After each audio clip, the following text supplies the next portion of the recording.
Hello and welcome to the Political Orphanage, a home for plucky misfits and problem solvers. I'm your host, Andrew Heaton, and I hail from a part of the country where people take neighbors very seriously. And I've always fancied that the cultural import we place on neighbors, the sinus us sanctus, is a remnant of our not-so-distant frontier days.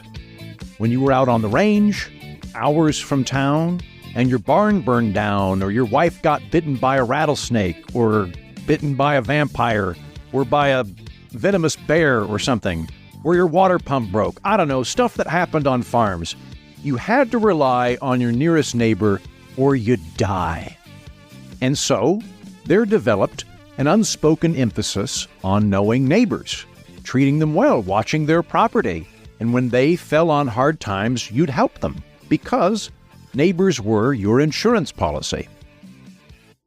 Now, that could be nonsense. I don't think it is, but it could be nonsense. It could well be that everywhere there are people, there are neighbors, and they take them seriously, and everybody likes neighbors, and I'm looking to project or monopolize some societal virtue which anybody could lay claim to.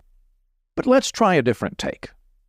Let's try a different take in terms of circumstances affecting society.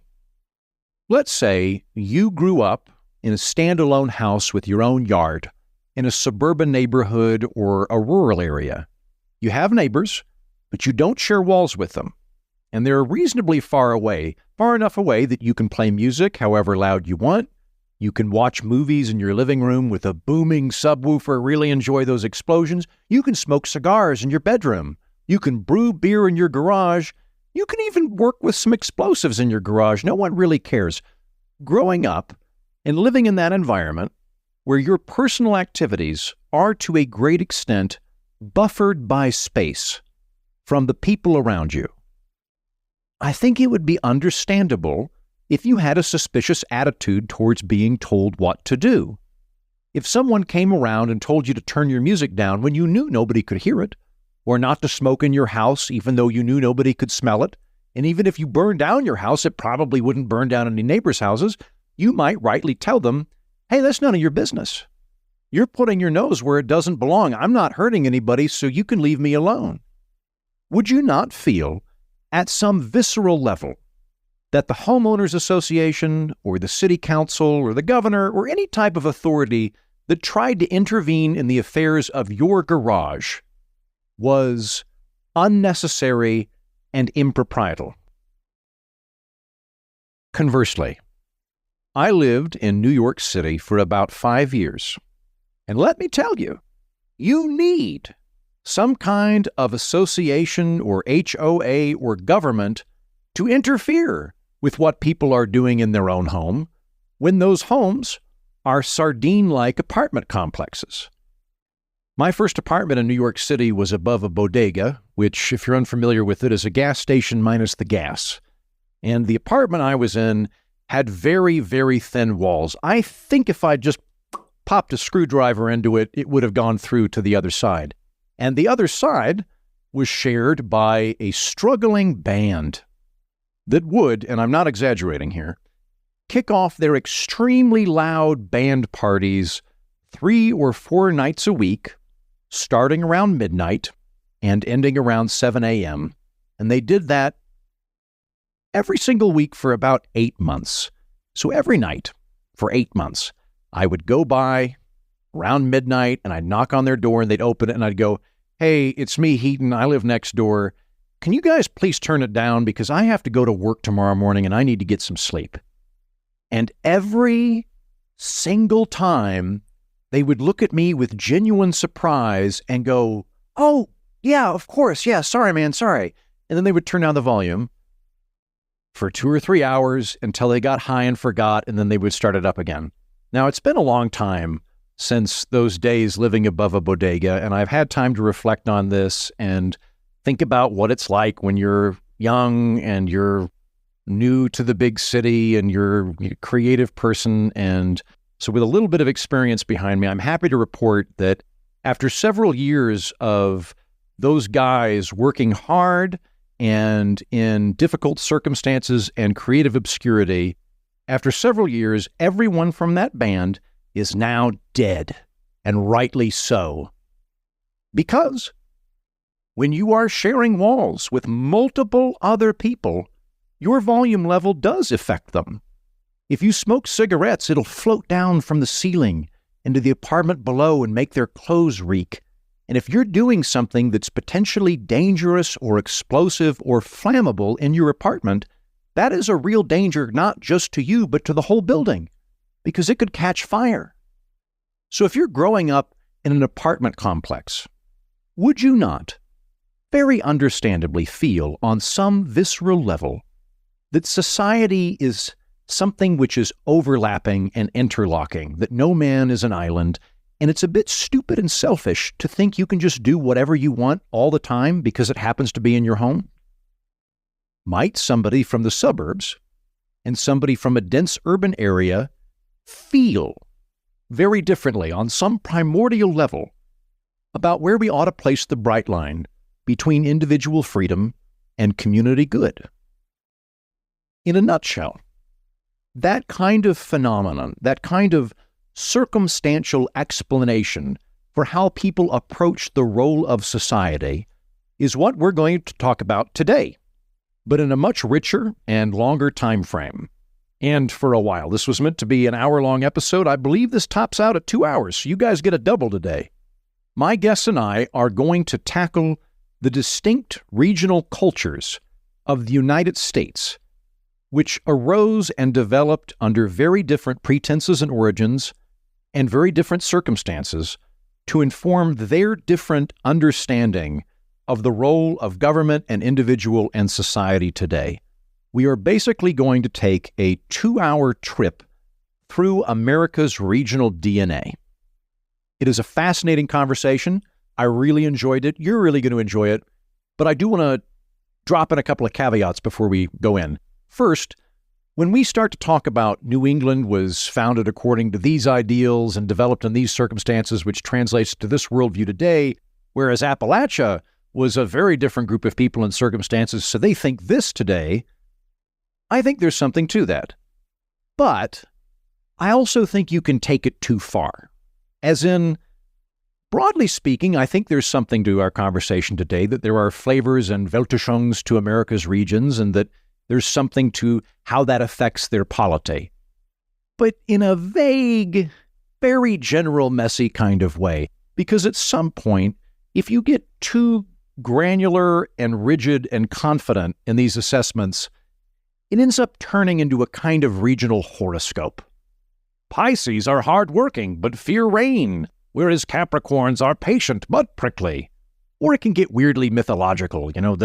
The hill people once sheltered Thor, so they are forever warriors, whereas the people of the grotto are beloved by Frigga, so they are by nature good weavers. At some point, we go from broad regional explanations to something which is essentialist and borderline mythological and fallacious. So, I partially believe the stuff that we're going to talk about, but at some point I start to get kind of squinty and go, okay, now it's a horoscope.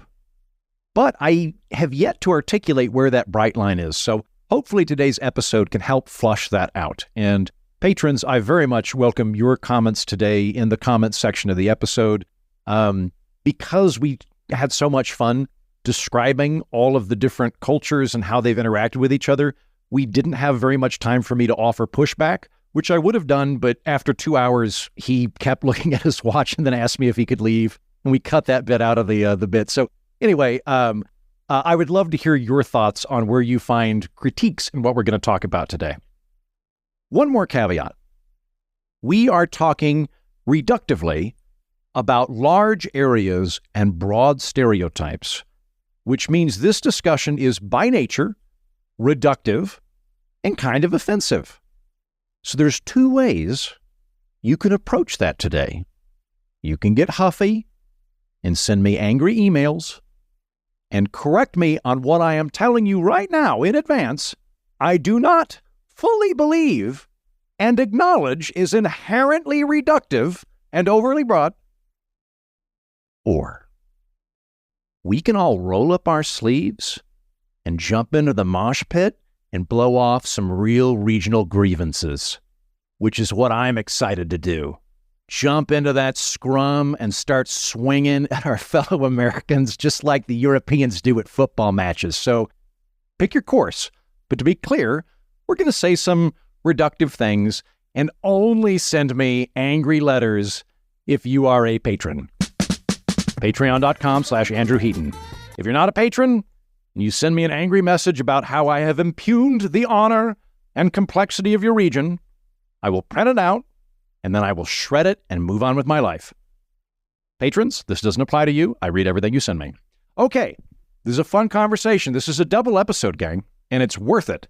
So get ready for some awesome long-form discussion about America's composite regions and the DNA, the intellectual DNA, which explains their root differences and frictions. Let's go!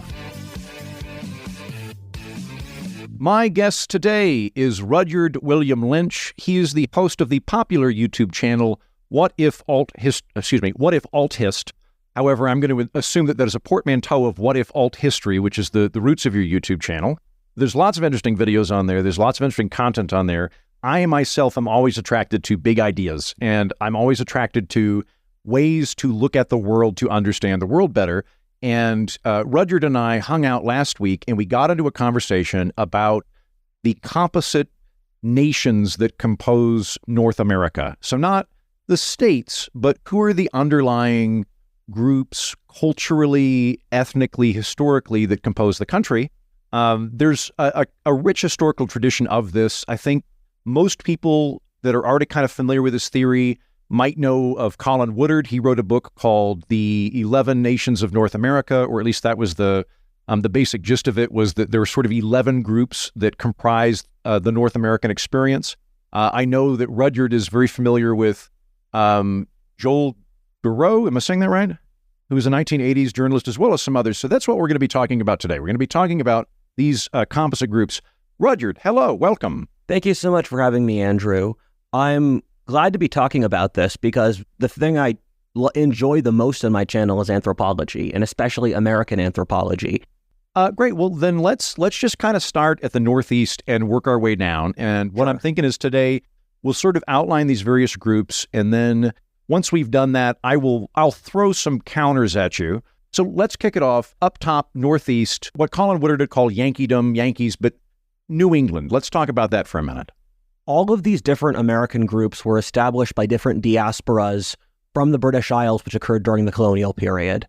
And one of my favorite history books ever is Albion Seed, which is a book written by David Hackett Fisher to outline these migrations. And the Yankees were a single demographic who effectively formed an ethno-state in New England in the first 200 years of the country. And so this demographic were middle-class people from East Anglia and Eastern England. They were people like carpenters, like yeoman farmers, and they were all religious fanatics. And that was the unifying variable. And you weren't allowed to not be part of the Puritan Church in New England.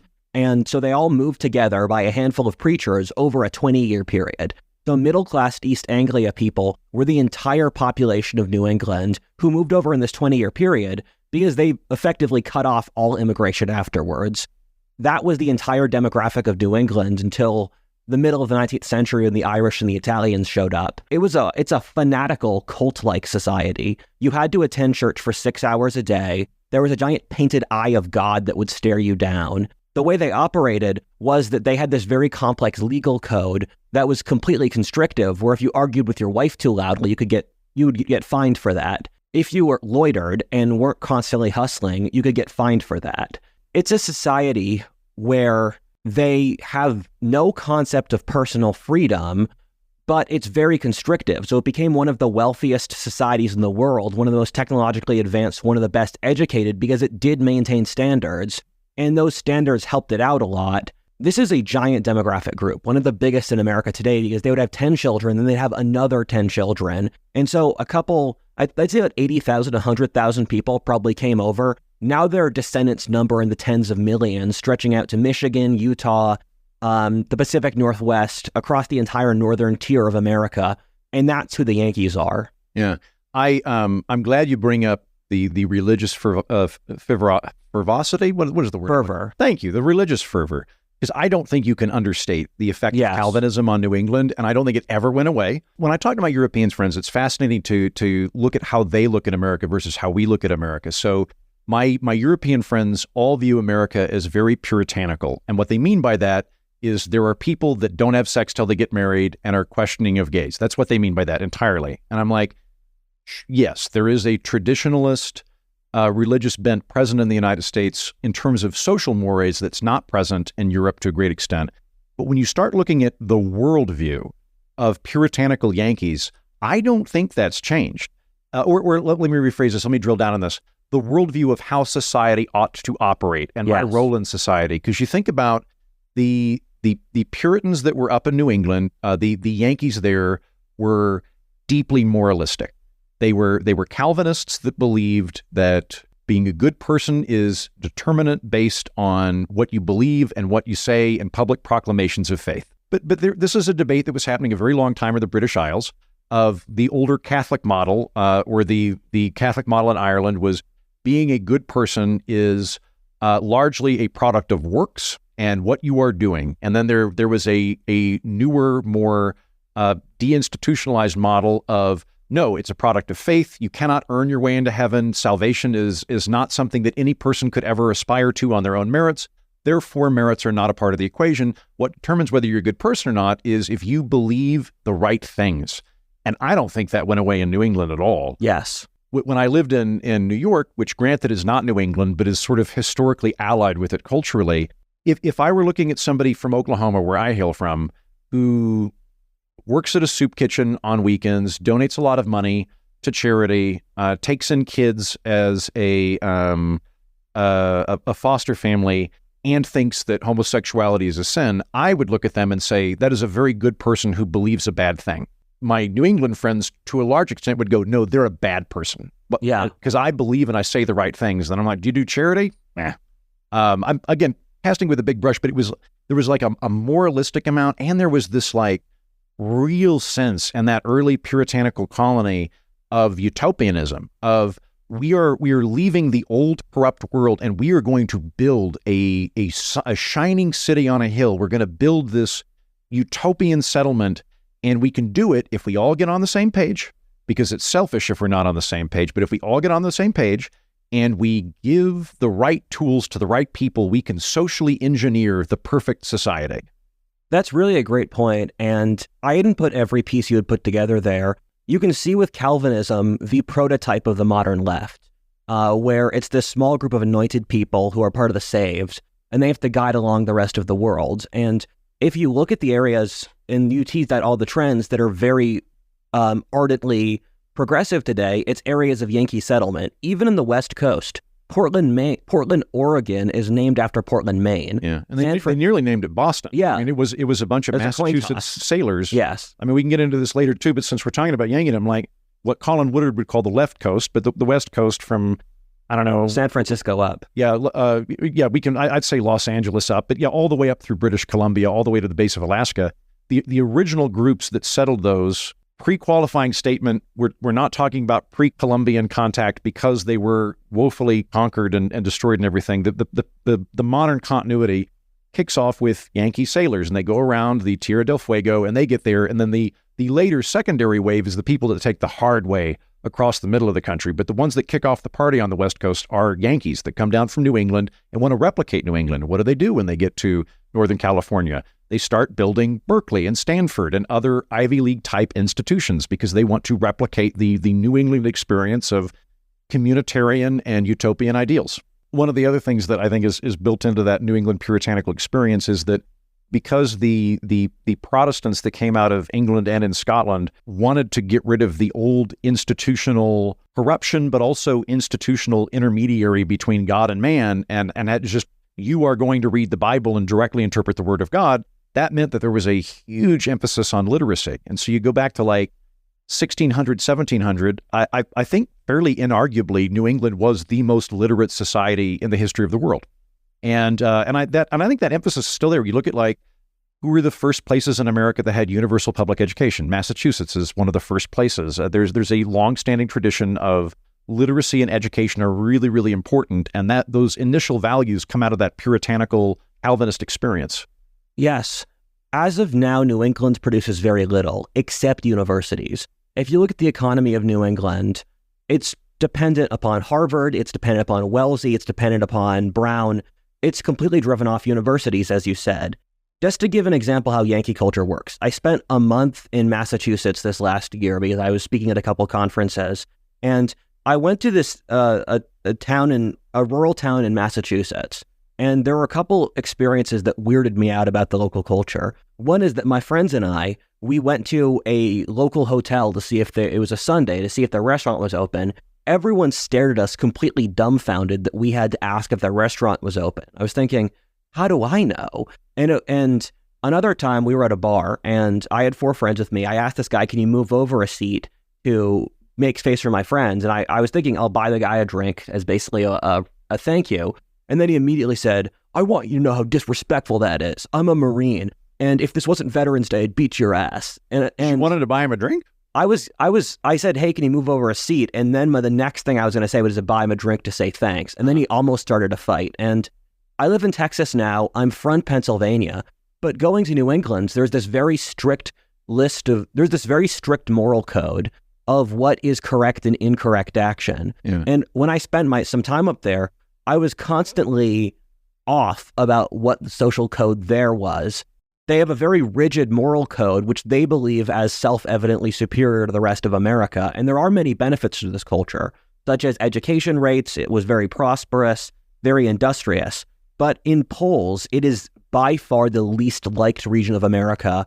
California is competing, but it is by far the least liked region of America by other Americans because the rest of America views the Yankees as arrogant, cold, and just not pleasant. Yeah, it was funny is in preparation for this, I've been reading about these different groups. I've been watching your videos, Rudyard, as well as going through a lot of Colin Woodard interviews.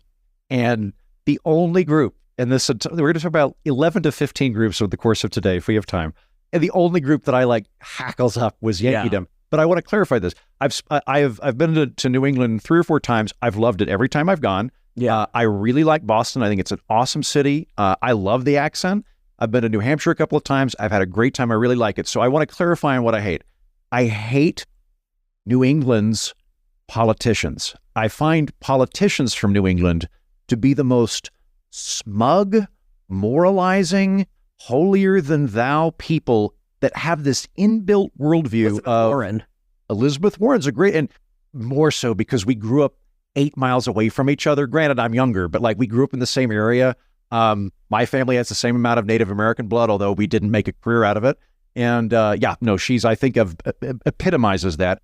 And this idea that, well, the government's good because we all vote for it, kind of. Granted, it's a 2-party duopoly, and also we jury-rig the hell out of it. But it is the community coming together, and we can develop utopia if we just all get on board and give the tools to the right people who are people that went to one of 7 colleges. And if we just give them again, I'm just talking about politicians, listeners. I'm not talking about you. I'm talking about the people you keep electing for some reason. I see simultaneously all the moral smugness of Puritans and the practical workability of communism. It is an alien block to me that none of my own intellectual or cultural lineage descends from at all. Every other place, I'm kind of I can see bits and pieces, but the New England worldview of how society works, I think, is probably the most communitarian and European, and the least frontiersy, the least individualistic of anywhere in America.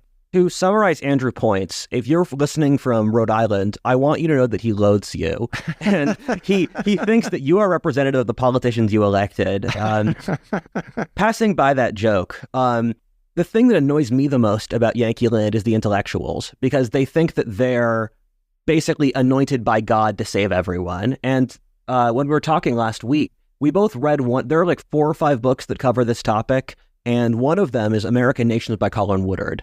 And Colin Woodard's from Portland, Maine, and his story of American history, I frankly don't like I frankly don't like Colin Woodard's book, although I have taken a significant amount from it, because in my opinion, a lot of it comes across as Yankee propaganda. Because the way he writes it, I'm from Pennsylvania, which is Pennsylvania and the greater Midwest, because as a Pennsylvanian, I see a lot more cultural similarity with the Midwest than the rest of the Northeast. It's a very important part of America's history. He treats Pennsylvania and the greater Midwest as if it doesn't matter at all. He says he literally just writes it in as if they were Germans. And then he treats the South as basically savage and barbaric.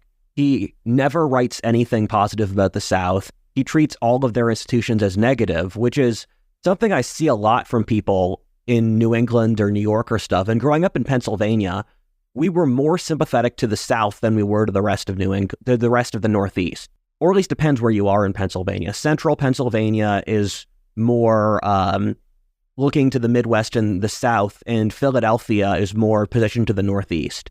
New England wrote the history of America so that New England is the only important area, where the reason that the Mayflower, and this was really big in World War II era histories, if you read World War II era histories, they'll say the origin of the American character is the Yankee, because the Yankees invented the public school system, they wrote the histories so that they were the creators of the American character. But if you look at Albie and Seed, the book I talked about, there were 4 different migrations from the British Isles occurring in the colonial period that all had roughly equal importance, with the Yankees being one of them. Yeah, I have a couple of things to unpack there. I do think New England's been extremely important to the formation of the United States and is an integral part of the American identity. So I'm not in any way writing it off as small or unimportant, but a lot of the American mythology has been disproportionately using New England as a touchstone. Like we're taught very early in American public schooling, at least in Oklahoma, where I'm from, that the Puritans came to America and they were the ones that got the party started because of religious freedom. And it kind of goes into this American exceptionalism model. But, you know, you start reading history and you're like, was it James Smith that married Pocahontas? Yeah, like John Smith. John Smith. He predates the Puritans. Like the kickoff for the British is in Virginia. And Virginia has nothing to do with the religious experience. Virginia is about making a buck. Virginia is about money. And the first people that come over in Virginia, Thanksgiving doesn't become a national holiday in the United States till what? Like World War II, World War Yeah. Like it was a regional one. No one in Ohio would have known about Thanksgiving like in the time of Abraham Lincoln. That was not a thing. Ohio did have Yankees though, like up by Cleveland. Did it? Okay. Yeah. So it was a Yankee holiday, right? Yeah. And like in a beloved American holiday, I'm glad we have it. Good. Again, I want to emphasize this, New England. I hate most of your politicians. I don't hate you. There's lots of good things about that. But I also want to say real quick, though, I do think the phenomenon you're describing of that kind of high-handed looking down at other regions, there is a whole cottage industry amongst academics, some of whom I'm friends with and I've had on the show. And the narrative always goes like this. There's 2 basic groups in America, and I'm saying this completely objectively. I have no dog in this fight. One of the groups really prizes intelligence, rationalism, and altruism. And the other group is, I want to be very polite here, an honor-based culture that doesn't enjoy thinking. And it's important we have both of these groups. One of the groups is sort of the natural leaders of society and should be in charge. And the other group, when we need them to, are kind of like the frontline people that get shot because they're dumb. I happen to be from the former, like I've met these people many times, and I can see, like when I bring them on, like listeners, I could hear the eyes roll when they're not a part of that particular group. So head out of the bag. I'm familiar with Colin Woodard. I've not read his book in its entirety, so I can't speak to whether or not he is hailing from this we're all slightly better than all of you model, but he's one of the biggest people in it. Is it? Okay. He fits the definition of it. Yeah. I read the whole thing. Well, let's turn our attention south a little bit then to what Colin Woodard would call New Netherlands. So New York City. So New York City historically, by any map, is not New England. It's considered mid-Atlantic. Fun fact, New York City, the greater New York City metropolitan area, has a bigger population than 38 U.S. states, which is mind-blowing. Damn. More than half the country is smaller than just New York City. So New York City has always had a big population. Even though we're talking about one city, it very much can be its own cultural city-state phenomenon. It doesn't have to be an appendage of New England or an appendage of the Mid-Atlantic. So Colin Woodard would call that the New Netherlands because, it starts out as New Amsterdam before it becomes New York. What do you see as the features of that culturally that define the New Netherland experience, the New York experience? There are 3 regions of America in which the original Anglo settlers got depopulated by later immigrants. Those are Greater New York City, the Upper Midwest, and California. In New York City, it was settled by the Dutch, and it was pretty unimportant in the colonial period, actually, where it was one of the least populated parts of the American Northeast. And then it got really big through industrialization in the Erie Canal. And the native Dutch just don't exist demographically in New York anymore. But they like Van Buren was the last Dutch. Yes. Any note in the American experience. There are part of the American experience. There are little Dutch capsules in Wisconsin, in Iowa, and Michigan. But the Dutch did establish what the culture for New York would be, because New York's culture is all about making a lot of money, and New York effectively acts like a city-state, like Singapore. It exists to funnel creativity across the Atlantic into the rest of America. And so New York is constantly doing demographic turnovers. It's had periods of Irish, Italian, Jewish, Puerto Rican, Bangladeshi, probably African groups now. It's constant. It's this vortex of creativity that exists as a way to basically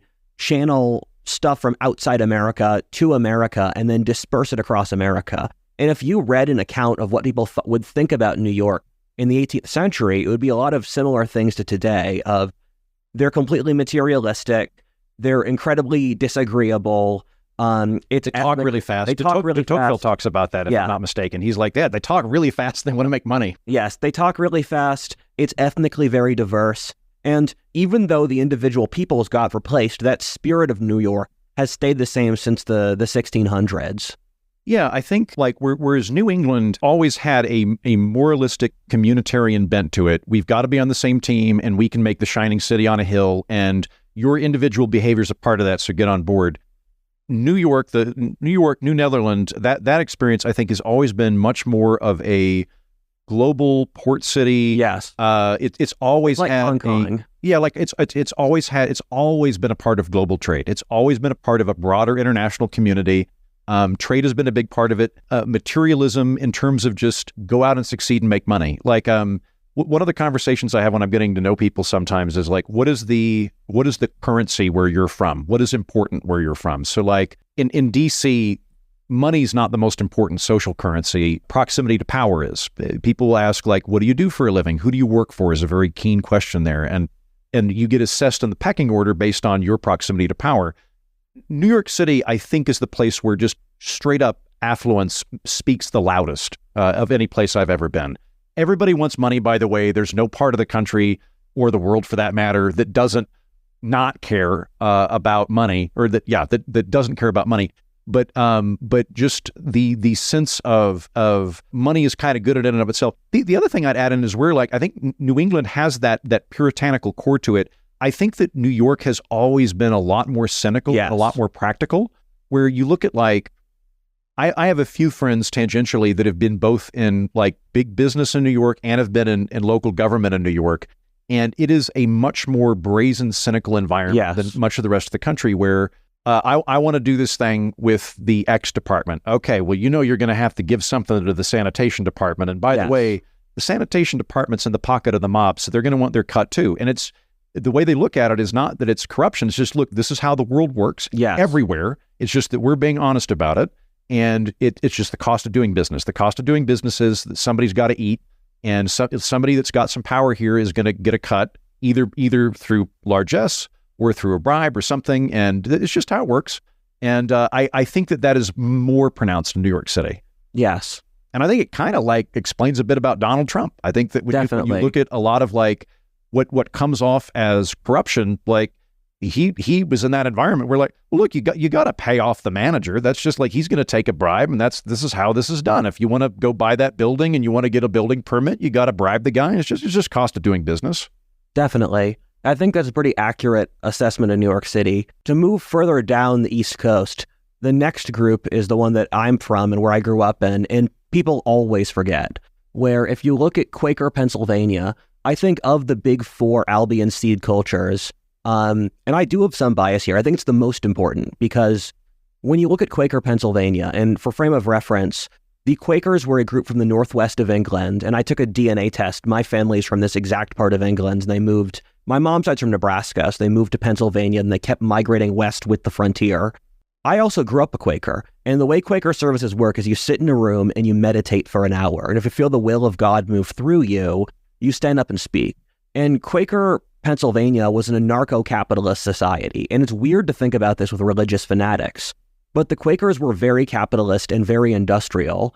The Rust Belt in both England and America was established around Quaker areas, where the people from the English Rust Belt populated the American Rust Belt, and the place that industrialized first in America was Pennsylvania. And the Quakers also founded the American and the British banking system, because if you didn't pay your debts in the Quaker Church, you were ostracized immediately. They had incredibly high social trust. So the influences you see in America from the Quakers are, they developed the idea of multiculturalism, where they're the only group open to immigration, where they had lots of immigrants from Germany and Scotland and the rest of England. And they developed the capitalist core. If you think about middle America culture of just people in small towns who are just trying to live their life and not bother other people, that comes from the Quaker Pennsylvania culture that eventually formed the Midwest.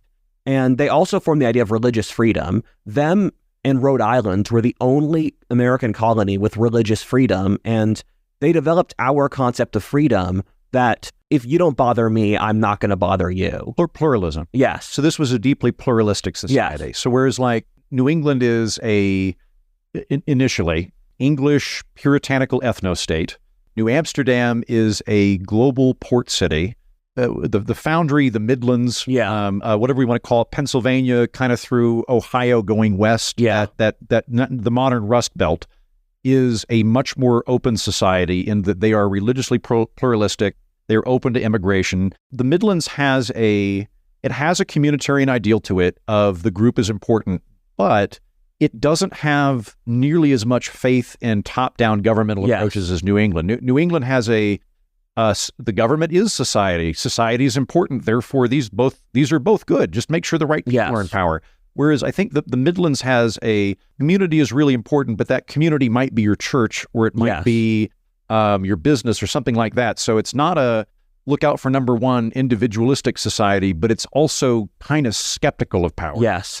The great disadvantage of the Midlands culture is it will always prioritize social stability for progress, where in the 19th century, Philadelphia was called the Great American City because Philadelphia had less immigrants than the other cities in the North, because in Philadelphia, they didn't want more immigrants because it would lower wages for the local people.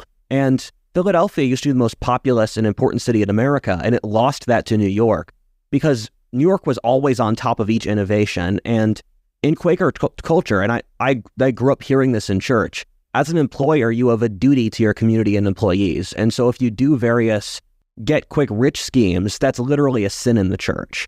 And so it turned Philadelphia into a backwater as all the industries left the area because of that social ideal. Pennsylvania is called the Keystone State because that pluralist society allowed coordination between New England and the South. And in every era of American history, every issue, New England and the South are at odds. And the middle states determine who wins in that conflict. So the middle states will be the arbitrators between New England and the South.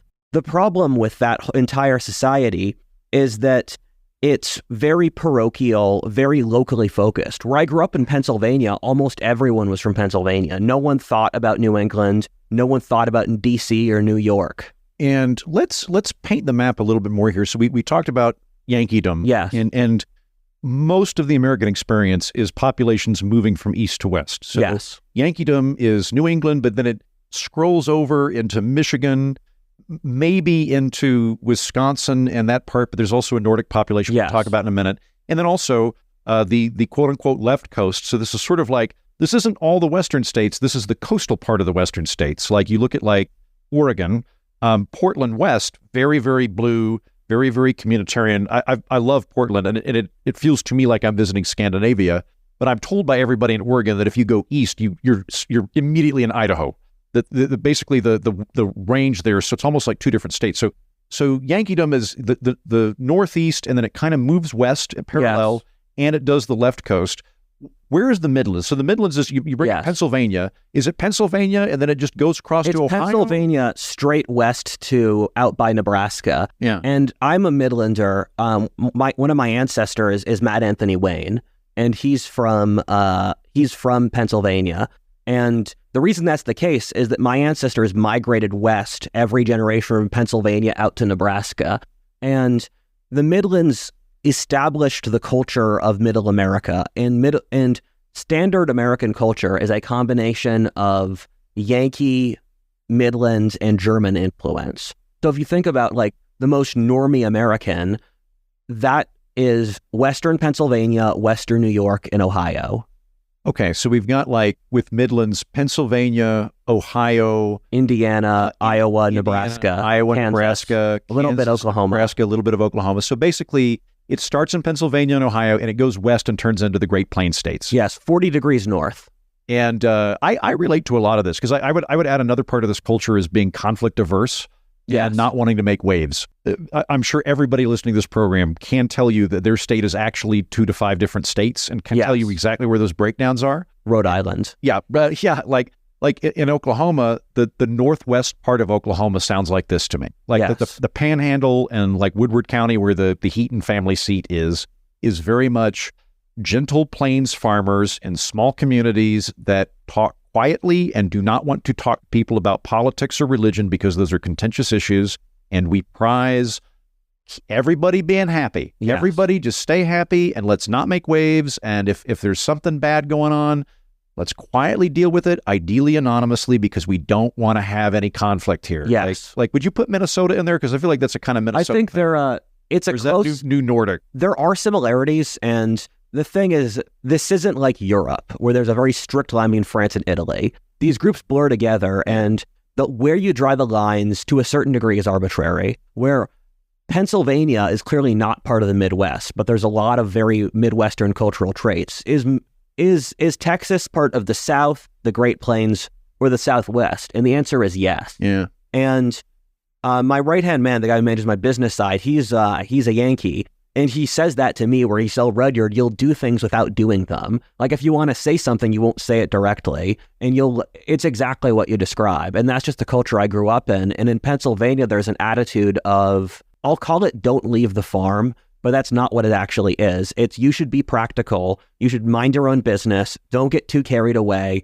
Stay down to earth and practical on all things. And I think that's a culture that would probably go out to Oklahoma. Very much so. My Uncle Dan is comedically practical. Like he is amusingly practical, where when I was probably in middle school, I don't think I could drive yet. We were visiting our Uncle Dan, Aunt Karen, the cousins, and we're in the car and we're driving back from Blockbuster, and Uncle Dan is looking at me in the mirror and he goes, "Do you know some people buy movies?" And I was like, "What?" And he's like, they'll buy them and keep them at their house. And I was like, I have watched Back to the Future 3 50 times. Like, yes, of course. And he's like, "No, I'm not explaining it. They've already seen the movie and they know the plot, but they'll buy it anyway." And like for Uncle Dan, this was just like you watch it one time and you're done. Yes. And like then you go milk a cow. And like for him, having a film you watch ad nauseum was insane. Yes. I grew up in rural Pennsylvania, and I moved to Los Angeles, and there were so many cultural traits. I'm not as hard as Uncle Dan, but there are certain traits where I'll see things in Los Angeles and I think, why are you doing that?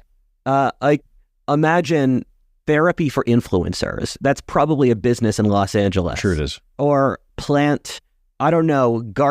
gardening spirituality, where you whisper Buddhist words to your plant. That's like a California thing. And I'd look at that and I'd think, what is that for? So Midlands is, in its infancy, the kind of ethos to it, it is pluralistic, it is about stability, it is conflict averse, it is pro-community, but a little bit skeptical of government. Yeah. Something like that. So that's great. It's also, it sounds to me like much more moderate as opposed to being partisan extreme. And as you say, it ends up being the swing vote between the South and the North. It's the kingmaker because it is much more moderate and pendulous in its positions. Okay. What do you want to talk about next? Would you prefer to go to Nordic America or to the South? Why don't we go south? I'm thinking we'll do this we'll go clockwise. So let's go south now. So on your map, you have it called Cavalier. Yes. And Colin Woodard would call it Tidewater. What area is that? This is Virginia. Maryland was historically it, but Maryland has been eaten up by D.C. And Virginia was the state with the largest diaspora of any state in America. And so Virginians populated the entire upper South. They went out to Kentucky, they went out to Missouri, they went out to Texas, Tennessee, and it's hard to map between the Scots-Irish area and the Tidewater area because they just mixed so much. And so this is an issue I've had where I marked 2 areas of their settlement as being an extension of that culture, which I said is around Louisville, Kentucky, and central Missouri.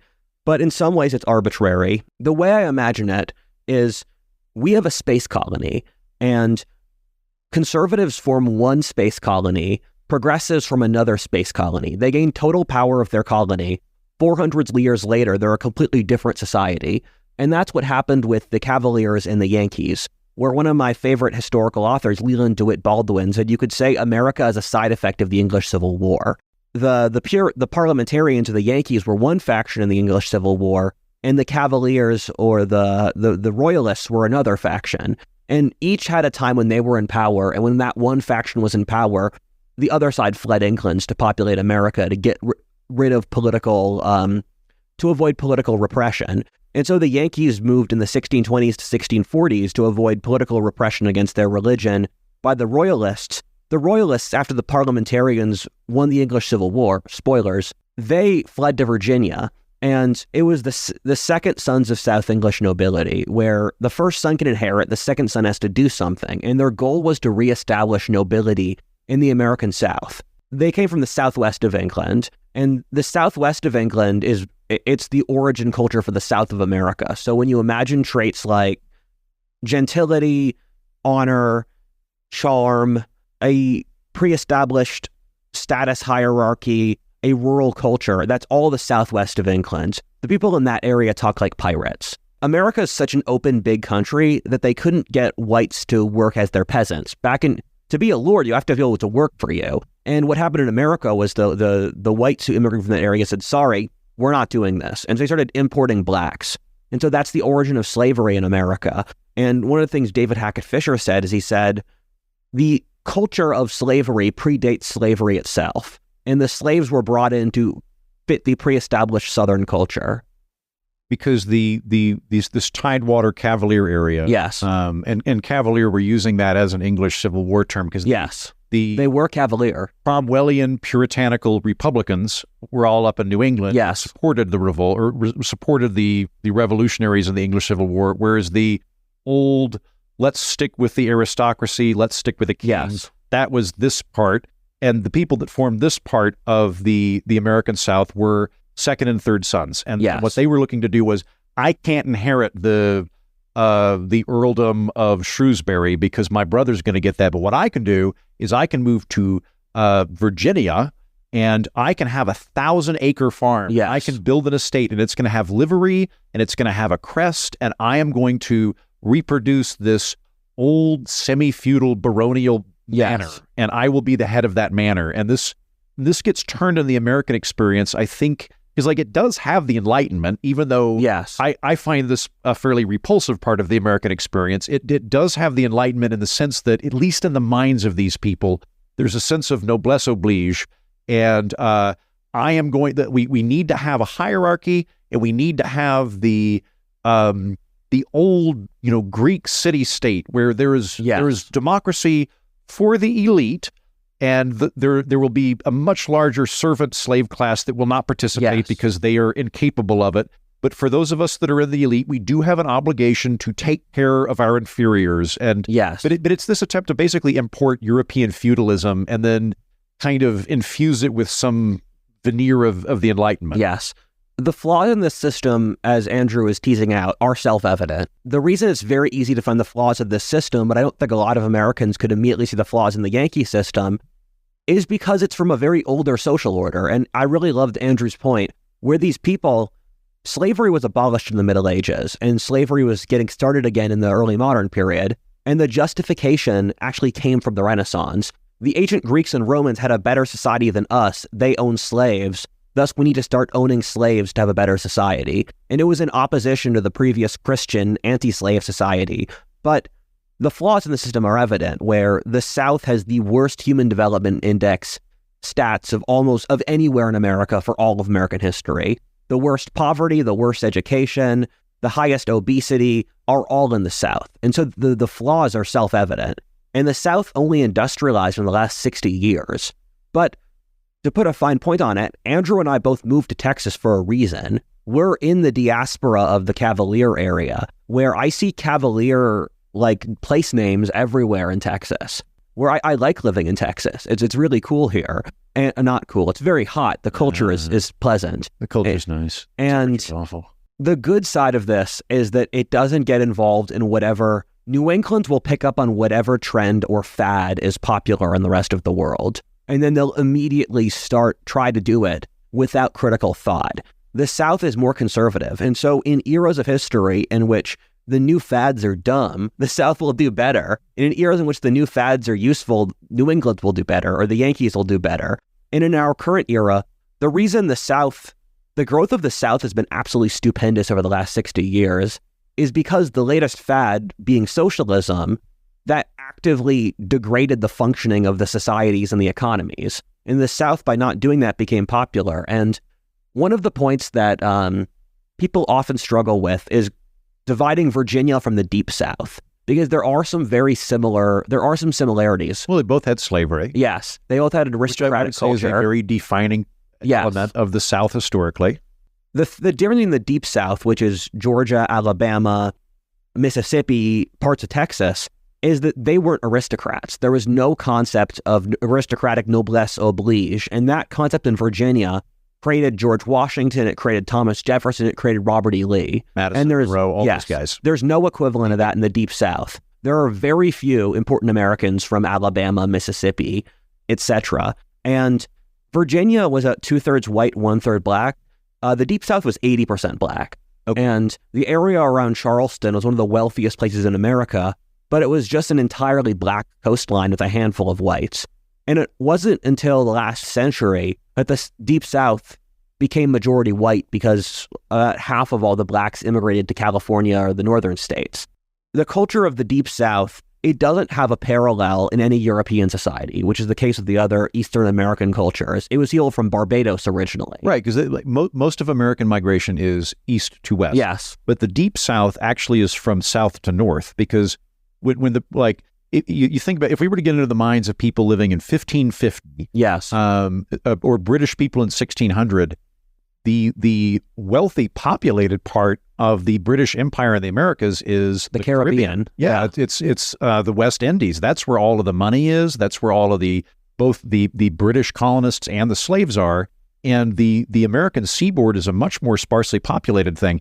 And so the way, if I'm understanding you correctly, the difference between the Deep South and Tidewater / Cavalier is that Tidewater is this re-microwaved baronage. Yes. It's a bunch of second and third sons cosplaying as dukes. Yes. Whereas the Deep South is nouveau rich plantation owners from Barbados just coming up and going, yes, we figured out how to squeeze all the labor out of black people. And they're not claiming to be, I'm wealthy because I am descended from Charlemagne. They're wealthy because they own a bunch of people and they own a bunch of land. Yes. And they're moving back. They have so much money that they're moving back to England, where they're reviled, because they're not, there's no finishing school element to this. This is just, I went down there, I made my fortune, I made a lot of money. It's self-evident that because I made my fortune, I deserve it. And the people that I owned were inferior to me. Otherwise, why wouldn't they own me? Yes. That's a great way of putting it. And this shift occurred because Barbados used to be tobacco agriculture, and Virginia grew tobacco. The Deep South grew cotton and rice and indigo. And Barbados in a 10-year period went from 80% white to 2% white, because tobacco stopped being the big crop, and tobacco could be local small farmers like Virginia. Then sugar came in. You will die if you are a white person trying to grow sugar in the Caribbean. If you're a black person, you will also die, but you'll survive for a few weeks longer. And so there was because of the mosquitoes and the heat. What heat, is the?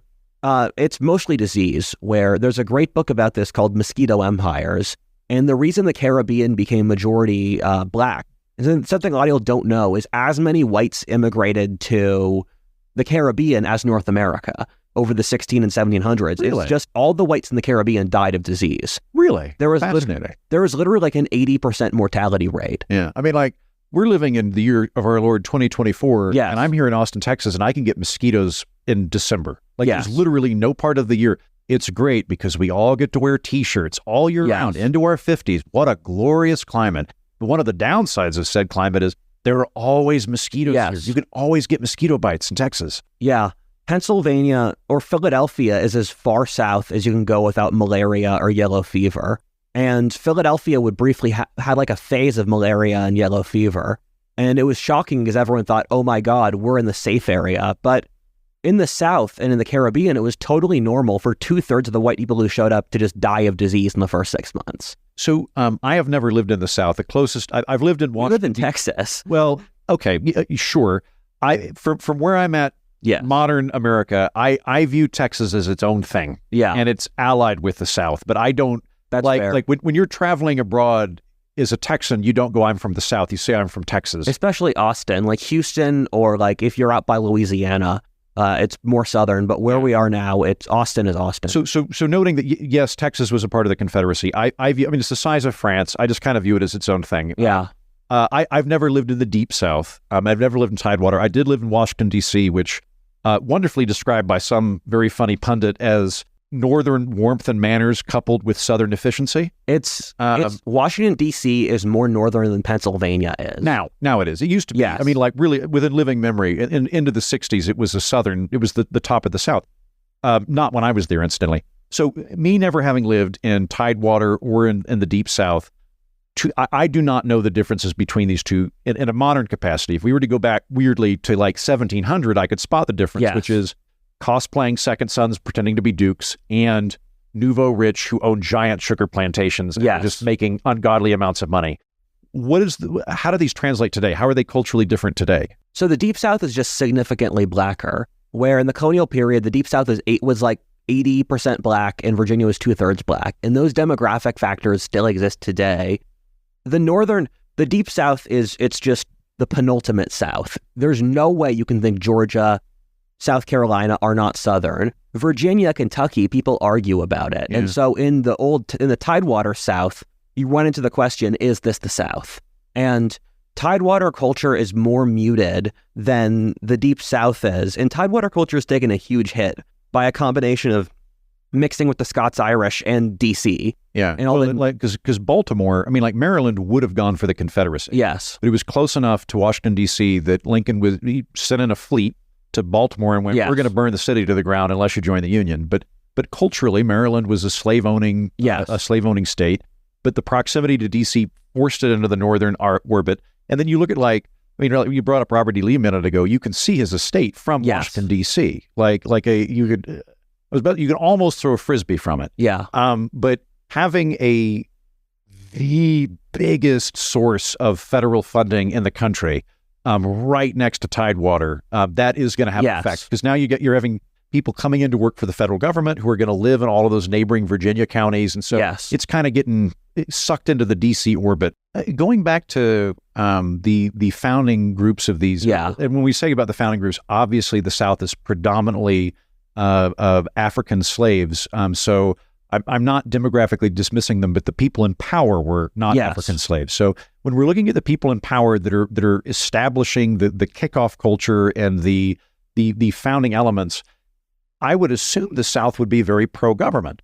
The South is cavalier, as you point out. It's on the side of the Royalists and the King during the English Civil War, and it is a much more establishment, aristocrat-friendly, deference to authority, deference to tradition, deference to social hierarchy. It's a deferential culture. Yes. Why is it so hostile to government? Because I would think that deference would translate. Because the American government was established by Yankees, where if you look at the government bureaucracy and the executive branch, it was all founded by New England Yankees. Yankees became the bureaucracy of the business of government. And so everything the government did effectively became a Yankee endeavor. And the South has to hate everything the Yankees do. And there is slavery involved in this, where a big factor was the Civil War it got mixed up with states' rights. And so saying you wanted to have slavery it got mixed up with state identities. And I think that's another factor there. So if you are living the Tidewater dream, you have a 40,000 acre estate, you've got field hands and all that, you know that the singular threat to your wealth is somebody outlawing slavery, and that's going to be the government. And so what you want to do is have a kind of like decent, like basically a feudal estate. You would rather America function as a feudalism where, look, I am the king of my little domain, leave me the hell alone, and the government is a sort of outside emperor very well I don't want to deal with. Yes. Okay. And that how does that translate today? Like, because again, it's still very skeptical of government authority.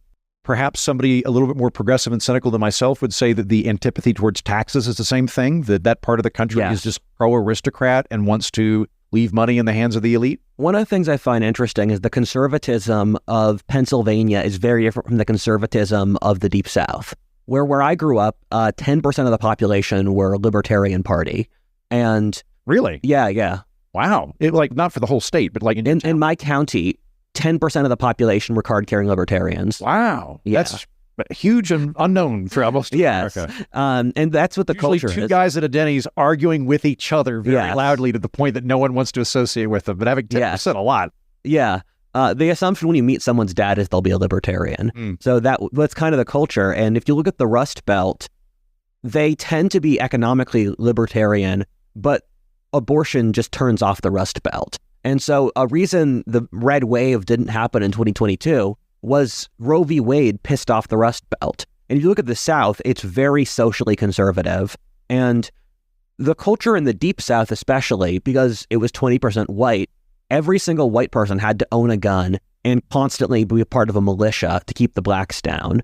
And so that was a major subconscious fear in the South for centuries, was the blacks will rise up and kill us. Yes. For good reason. Yes. I mean, you had you had Thomas Jefferson writing about how evil slavery was, but he would say like, we can't free these people because they'll murder us for what we did to them. Like that was part of his reasoning, was he would be pleasantly surprised to learn that black Americans went, we want to be a part of this experience too, as opposed to murder everybody in blood vengeance. Also do think there was a scenario where that happened. Is look at Haiti, where in Haiti, the slaves did rise up and kill the masters, and you had a giant Yankee army forcibly occupy the South.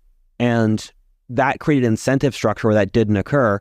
But if you look at the districts for the most war hawkish people, it's all the Deep South.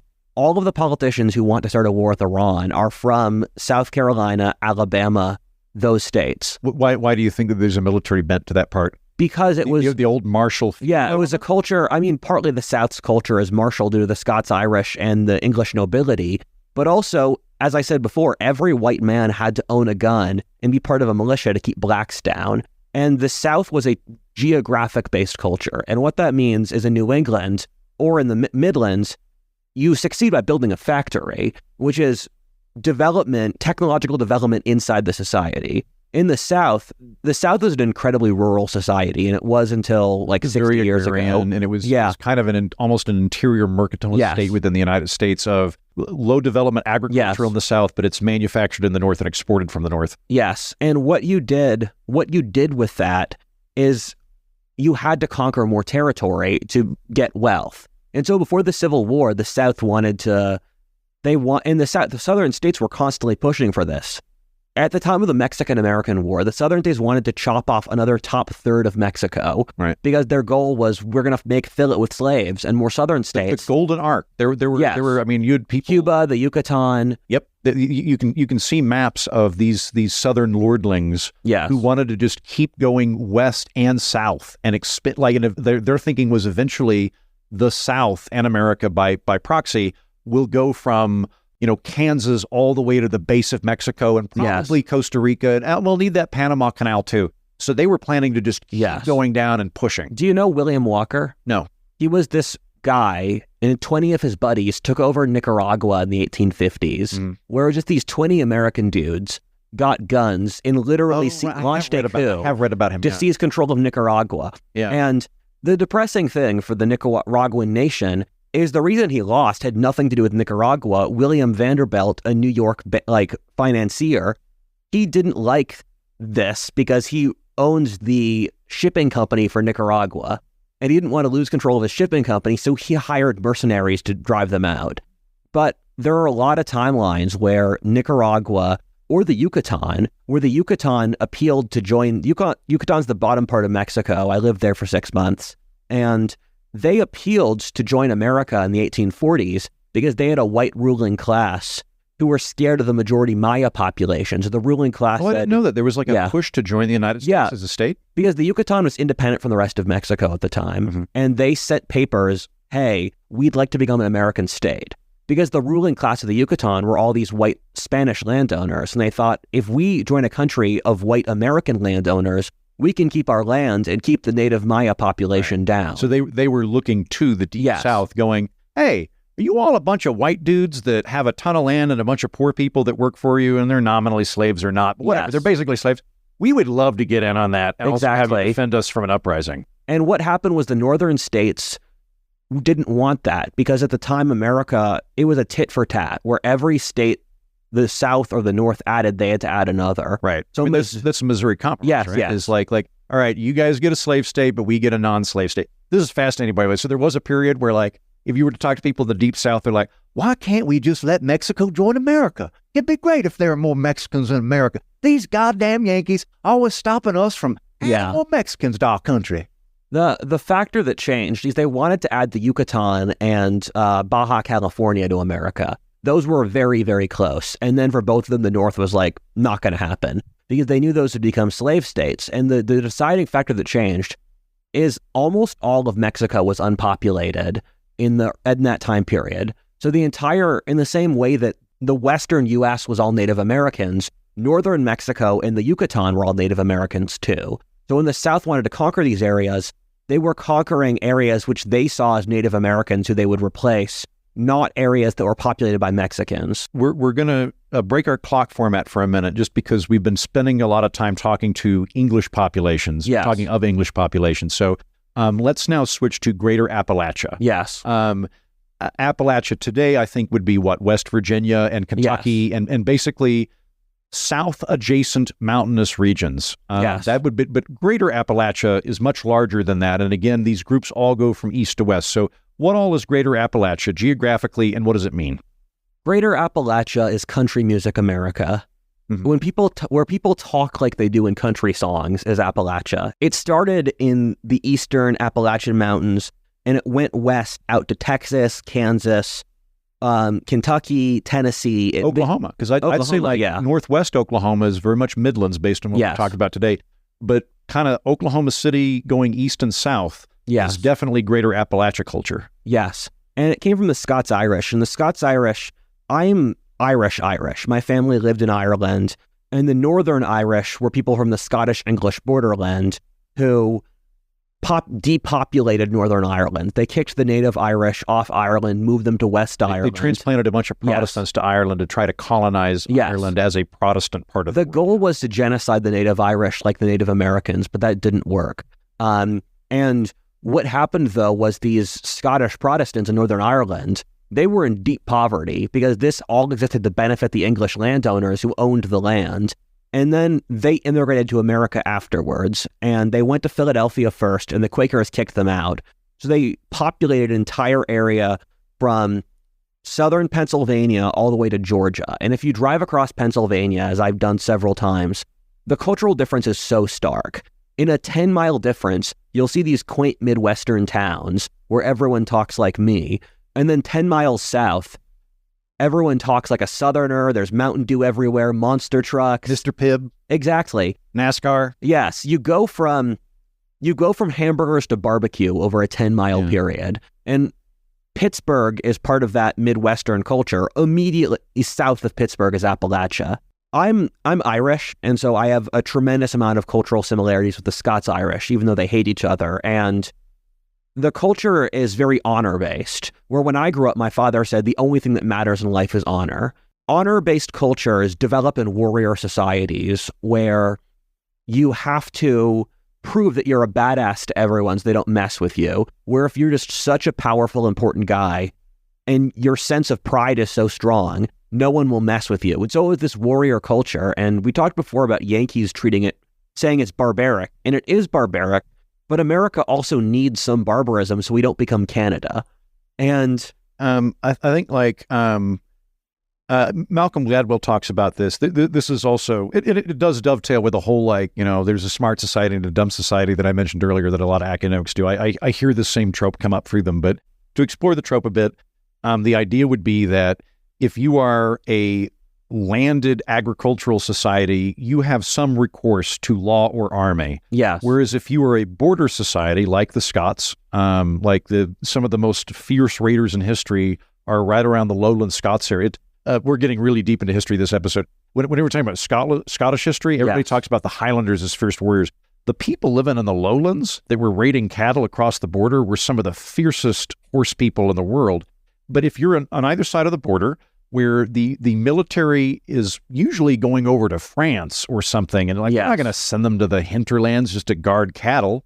You have to guard the cattle on your own. It's a mobile property, which means that if your neighbor comes and takes your farm, you can go to the courthouse and go, that guy pushed me off my land with a gun. I want you to come push him out. And they look at the contracts and go, oh, okay, it is your land. But if he just steals your cattle, the cattle's not there anymore. So you have to be able to defend your cattle, and you have to have enough of a deterrence to show that you should not come get my cattle because we'll kill you. Yes. And so this greater Appalachia is Ulster Scots or Northern Irish, however you want to say it, Protestants that are sent to Ireland. I think that there's also a significant amount of just of Scots that come over that come over from the clearances in Britain, where they're Highlanders. The English have decided that you're no longer going to be a crofter on your land because we can make more money from sheep. Yes. And so the Scots in mass start coming over to America a little bit later than the English, and they end up going to these mountainous areas where they can be sheep herders.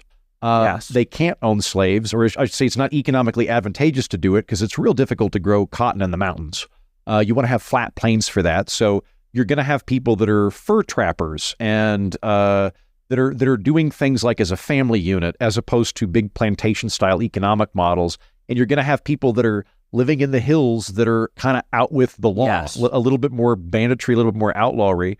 And I would think also that there would be a very deep skepticism of government there because whereas the New Englanders are going, this is our government. We came over here to establish our own government, and therefore the government is us. It's good. The Scots-Irish are coming over going, we've been oppressed by these fucking feudal people for the last 10,000 years. It's always rich people, and they always tell us that it's not for their benefit, it's because God put them in charge. Yes. The government is full of lies. What we want is the government to stay the hell away from us, and we will work this out as clans. It'll be me and my cousins, and we'll go rough up those dudes, but we'll work it out, leave us alone. Yes. And we'll have family units and clans, and that'll be our thing. One of my friends worked for the Libertarian Party, and he mapped anarcho-capitalists, and it very closely matched Appalachia, or the greater Appalachia region. The culture of honor, where if someone kills your brother, you have to kill them back. And so you'd have these clan feuds across Appalachia. I think the Hatfields and the McCoys are an example of that.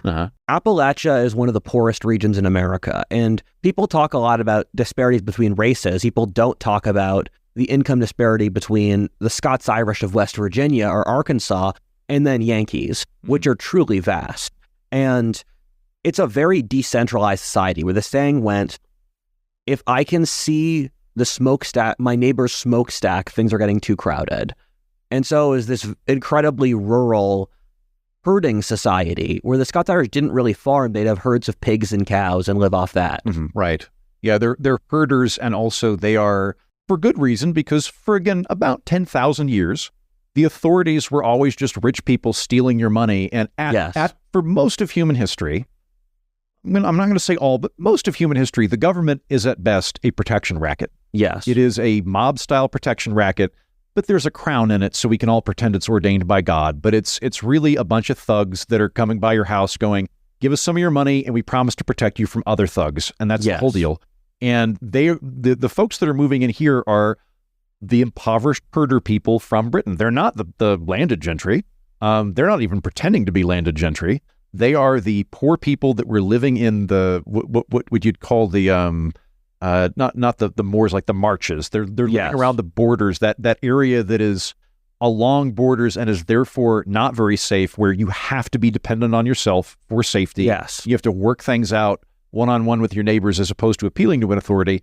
And the authorities are usually corrupt and oppressive and exploitative. Yes. And so there's a deep distrust of authority there. The thing I like the most of the culture is it keeps it real, where I've lived in Canada, and Canada is such an absurdly agreeable culture. Appalachia is kind of that exemplified, I'm going to live in a cabin and do my own thing. You can piss off and I'll fight you if you try to interfere with my stuff. Agreed. Okay. And that would extend like kind of in an arc from Kentucky and Tennessee and West Virginia all the way kind of southwest down into Texas. Yes. Yeah. All right. And if this is an argument that's controversial. I personally do believe the Civil War was about slavery. And the reason I say that is if you graph a map of slave-owning areas to support for the Confederacy, it's the same thing, where the parts of Appalachia which didn't own slaves supported the Union. Right. And West Virginia is cleaved off of Virginia. Eastern Tennessee. A mountainous area where nobody owns slaves. And, yes. and they're all just a bunch of poor white people that are suspicious of the aristocrats down south. Yes. And Appalachia is part of the South, yet it's not, where I grew up in a state near West Virginia. And it's unclear if West Virginia is part of the South because it is kind of Southern, but it's also... it has lots of traits you don't see in the rest of the South. And that's why I call it's the cowboy country music South. Okay. Where so you've got like the plantation South. Yes. And you've got like cowboy hat South. And, yes. And Appalachia is cowboy hat South. Okay. Yes. Plantation South was majority black, and there were basically no black people in Appalachia. It was all white. Right. Okay. Well, then let's turn our attention to a couple of other places in the South. Southern Florida. I think one of the great coups of the United States that we don't celebrate is that the capital of Latin America isn't in Latin America. It's in Florida. Miami, hats off to you Floridians. Miami is the capital of Latin America, and it's not even located in Latin America. But you go down to Miami, like that's the only part of America I've ever been in where I felt guilty speaking English, where like I would go into a place and they'd talk to me and I'd be like, lo siento, mi español es malo. Yo quiero, like, but it was just, that was very much the dominant culture down there. Yes. So is this a late in the game Cuban exiles from the Castro regime? Is this remnants of the Spanish colonists that are there that get taken over by Jackson or whoever? What group is down there, or what groups are down there? It's ironic. The three most populous states in America, Florida, California, and Texas, they got as big as they did because they were uninhabitable before. And that happened with Florida, where Florida had or the northern panhandle of Florida, that's part of the South. The peninsula of Florida, that was all swampland. And the longest war in American history wasn't in Afghanistan or Iraq. It was against the Seminole natives of Florida. We fought them for 30 years. But it was alligators and swampland and that stuff into the mid 20th century. And I see a lot of cultural similarities between California and Florida because they were both populated in the post-World War II era. And I call California imperial American culture. Like, what's the culture in Orlando? What's the culture in St. Petersburg? I don't know. Florida's an interesting state in that within the microcosm of Florida, the further south you go, the further north you go. Yeah. So like the northern part of Florida is the deep south. It is Georgia. It is the Florida Panhandle. But you go south in Florida, and you now get to these colonies from Ohio, the Midwest, and colonies from New England and New York that retire down there. And then you go even further south, and now you go south again where you're hitting Cuba. Yes. I put Central Florida in the same bracket as California, although it was populated people from the north, because it's a culture disconnected from the previous cultures, and it's a very modern society. The bottom of Florida is just Latin America. And I agree with Andrew's point that wealthy Latin Americans, they do business in Miami, they shop in Miami, they have houses there to escape once their dictatorship fails. Yeah, it's a lot more stable in Miami than it is in Venezuela. Yes. And that happened in the 1960s, where when Castro seized power, the Cuban elite fled across the straits to Miami. And that community was predominantly upper class, and it was business owners in Cuba. And so they had these pre-established skills. They rose to power and turned Miami into an economic base. And Miami is the only place in Latin America with stable property rights. And so the Latinization of Miami is something which has occurred in the last 60 years. Okay. Now, would you, we're rapidly getting outside of my even peripheral knowledge of cultural groups now. I'm aware of Miami, but I really don't know Miami very well. Would we put Miami and the Cuban exiles in a different cultural category than the old Spanish communities we would find today around like the southern Texas border up through New Mexico? Yes. The Spanish Empire had significantly more cultural diversity inside of it than the British Empire in America in the 13 colonies. I've lived in Peru and Mexico. Those countries are incredibly different from each other. And in America, all these regional cultures were different. And in Latin America, what occurred was the elite was all ethnically exactly the same. If you were wealthy in Mexico City or Lima, your culture was the same, but the natives in Peru were an entirely different civilization from those in Mexico. And places like Argentina were all white. Dominican Republic was black. And so the Spanish Empire had these massive differences. And even inside Mexico, Mexico was a much more culturally distinct country than America. Yeah, you brought up, I just went down to the Yucatan a couple of years ago, was amazed to discover Mayans are still around. Yeah. Because I thought the Mayan civilization was destroyed the same time the Aztec Empire was. Yes. It's like, no, the Aztecs were an empire. They're not around anymore. No, there's like 7 to 20 million Mayans still around today. They're an ethnic group. They have a language. They were conquered by the Spanish and integrated into Mexico to some extent, but they're still around. And the Yucatan has a different cultural base to it than other parts of Mexico, which I'm totally unfamiliar with. Millions of people still speak the Aztec language, being Nahuatl. Mm-hmm. That Mexican culture is very different from the culture you see in Miami, where the Miami culture is this agglutination. I call it the islands, or Joel Garreau calls it the islands, of all of this random people who showed up from the neighboring seas. For example, all the Latin music is based out of Miami, and that includes Spanish singers. Julio Iglesias, he's Spanish, like from the country of Spain. Enrique Iglesias is half Spanish, half Filipino. Shakira lives in Miami. She's from Colombia. And reggaeton is based out of Miami. And so the culture in Miami is this, there's the Spanish base.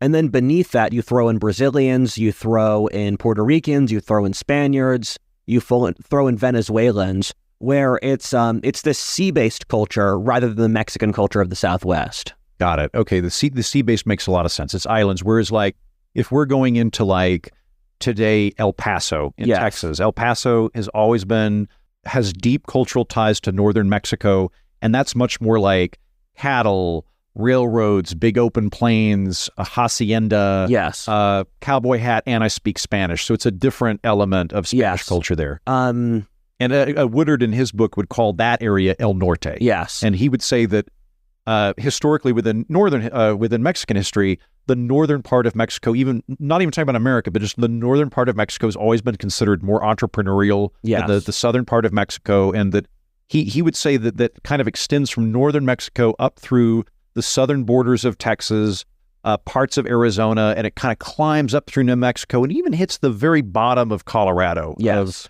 like Puebla Indians and things like that. And there's a community in New Mexico that still speaks Spanish and speak Spanish because they were a literal Spanish colony. Like they weren't Mexican. They'll tell you that today if you talk to them, that we're from this one region of Spain. And so that's that kind of El Norte, Spanish, Americana, Mexican-American culture. Yes. Another important difference is that Mexico is 50% European, 50% native. And the culture of the Spanish Caribbean is 80% European with basically no native and some black. And so it's also a completely different ethnic makeup. So it's sort of like how like Argentina, as I understand it, Argentina was much more European colony as opposed to like Chile, which was much more native. And so this is kind of a similar thing where Miami and all of that is Europeans who settled, Spanish-speaking Europeans who settled in the New World, whereas El Norte is Native American / Spanish culture that speaks Spanish living in the agrarian area. Yeah, Cuba is 80% white, 20% black, same as Puerto Rico. Okay, so if we're talking about El Norte culture of Mexican-American communities in South Texas, New Mexico, little bits of Colorado, what is that kind of culture? it's strange where those areas were the first European colonies of anywhere in America. The English settled in Virginia in 1607. The Spanish established their colony in New Mexico in 1591. And it was this tiny outpost of Spanish civilization. Something we forget about when we look at the Mexicans owning the Southwest, is the modern Mexicans in the southwestern states like Texas or California or New Mexico. They're not the descendants of the original inhabitants. There was a total of 7,000 people in Texas when the U.S. conquered it, or 7,000 Hispanics, and they were completely overrun by Europeans. And for a frame of reference, Philadelphia at the exact same time had like 500,000 people. Or New York had 500,000 people. So there were 7,000 people in all of Texas? And all of 7,000 Hispanics in all of Texas in 1840. New York City had over 500,000 people. Right. Okay, so it was a very, very underpopulated part of America. And then the Anglos steamrolled it. And so if you're looking in 1970, Texas, California, they're all 80% Anglo-American. And then there was a giant wave of immigration from 1980 until today from Latin America. And that has flipped the demographics of the region. And so when people think of Los Angeles, they normally think of just surfer bros and Hollywood, but the vast majority of Los Angeles is ethnically Hispanic. You could say Los Angeles, by majority of people, is a Latin American city. There is this underlying Southwestern culture, but rapid demographic flip-flopping in the Southwest. Okay. So the natives also got wiped out too. Okay. And then we talked about the left coast, that kind of west of the mountains, hugging the beach thing. It was settled by New Englanders that were largely replicating that same worldview, but it is distinct. I mean, yes. I wouldn't say that like Oregon is the same thing as Maine. So how would you phrase that cultural grouping? It's more individualistic, where there's not this communitarian spirit at all. And I was watching this TikTok, or I don't have TikTok, I was watching a TikTok video on Twitter where it was this lady I do alternative weddings. And it's all stuff like, do you want to bring a goat to your wedding? Do you want to have a gay-themed cake? Do you want to cosplay at your wedding? I think this is the most Pacific Northwest thing I've seen in my life. It's an incredibly individualistic culture and incredibly creative. And the positive side of this is it created things like, it created the modern tech world. It created Silicon Valley. It created Microsoft. It created Netflix. It created Boeing, Nike. If the Pacific Northwest is all of these important companies, and I talk about this a lot in my video on the topic, the negative of that is just sheer delusion, where you look at this culture, that entire area, and one of my friends is an anthropologist, calls Northern California granola land. And as a Pennsylvanian, it's all people, it was a society inhabited by people who would be outcasts in Pennsylvania. Like if you're like, I want to make a granola tech company based upon meditation, you'd get laughed at in Pennsylvania. But they formed an entire society on the West Coast. I've spent a lot of time in Portland, and I like Portland, but Portland has a lot of that vibe of like, we're a coffee company that also talks to the beans and thanks them for giving a sacrifice to us because we believe that all plant life has spiritual, like not everywhere, but that's definitely more pronounced there than anywhere I've ever been. Yeah. Is that individualistic element, is this synergistic where like you look at like the western part of Oregon is initially these New England sailors who come and colonize that, but the eastern part of Oregon is these Appalachians that are just walking across the country, and they get there later for that reason.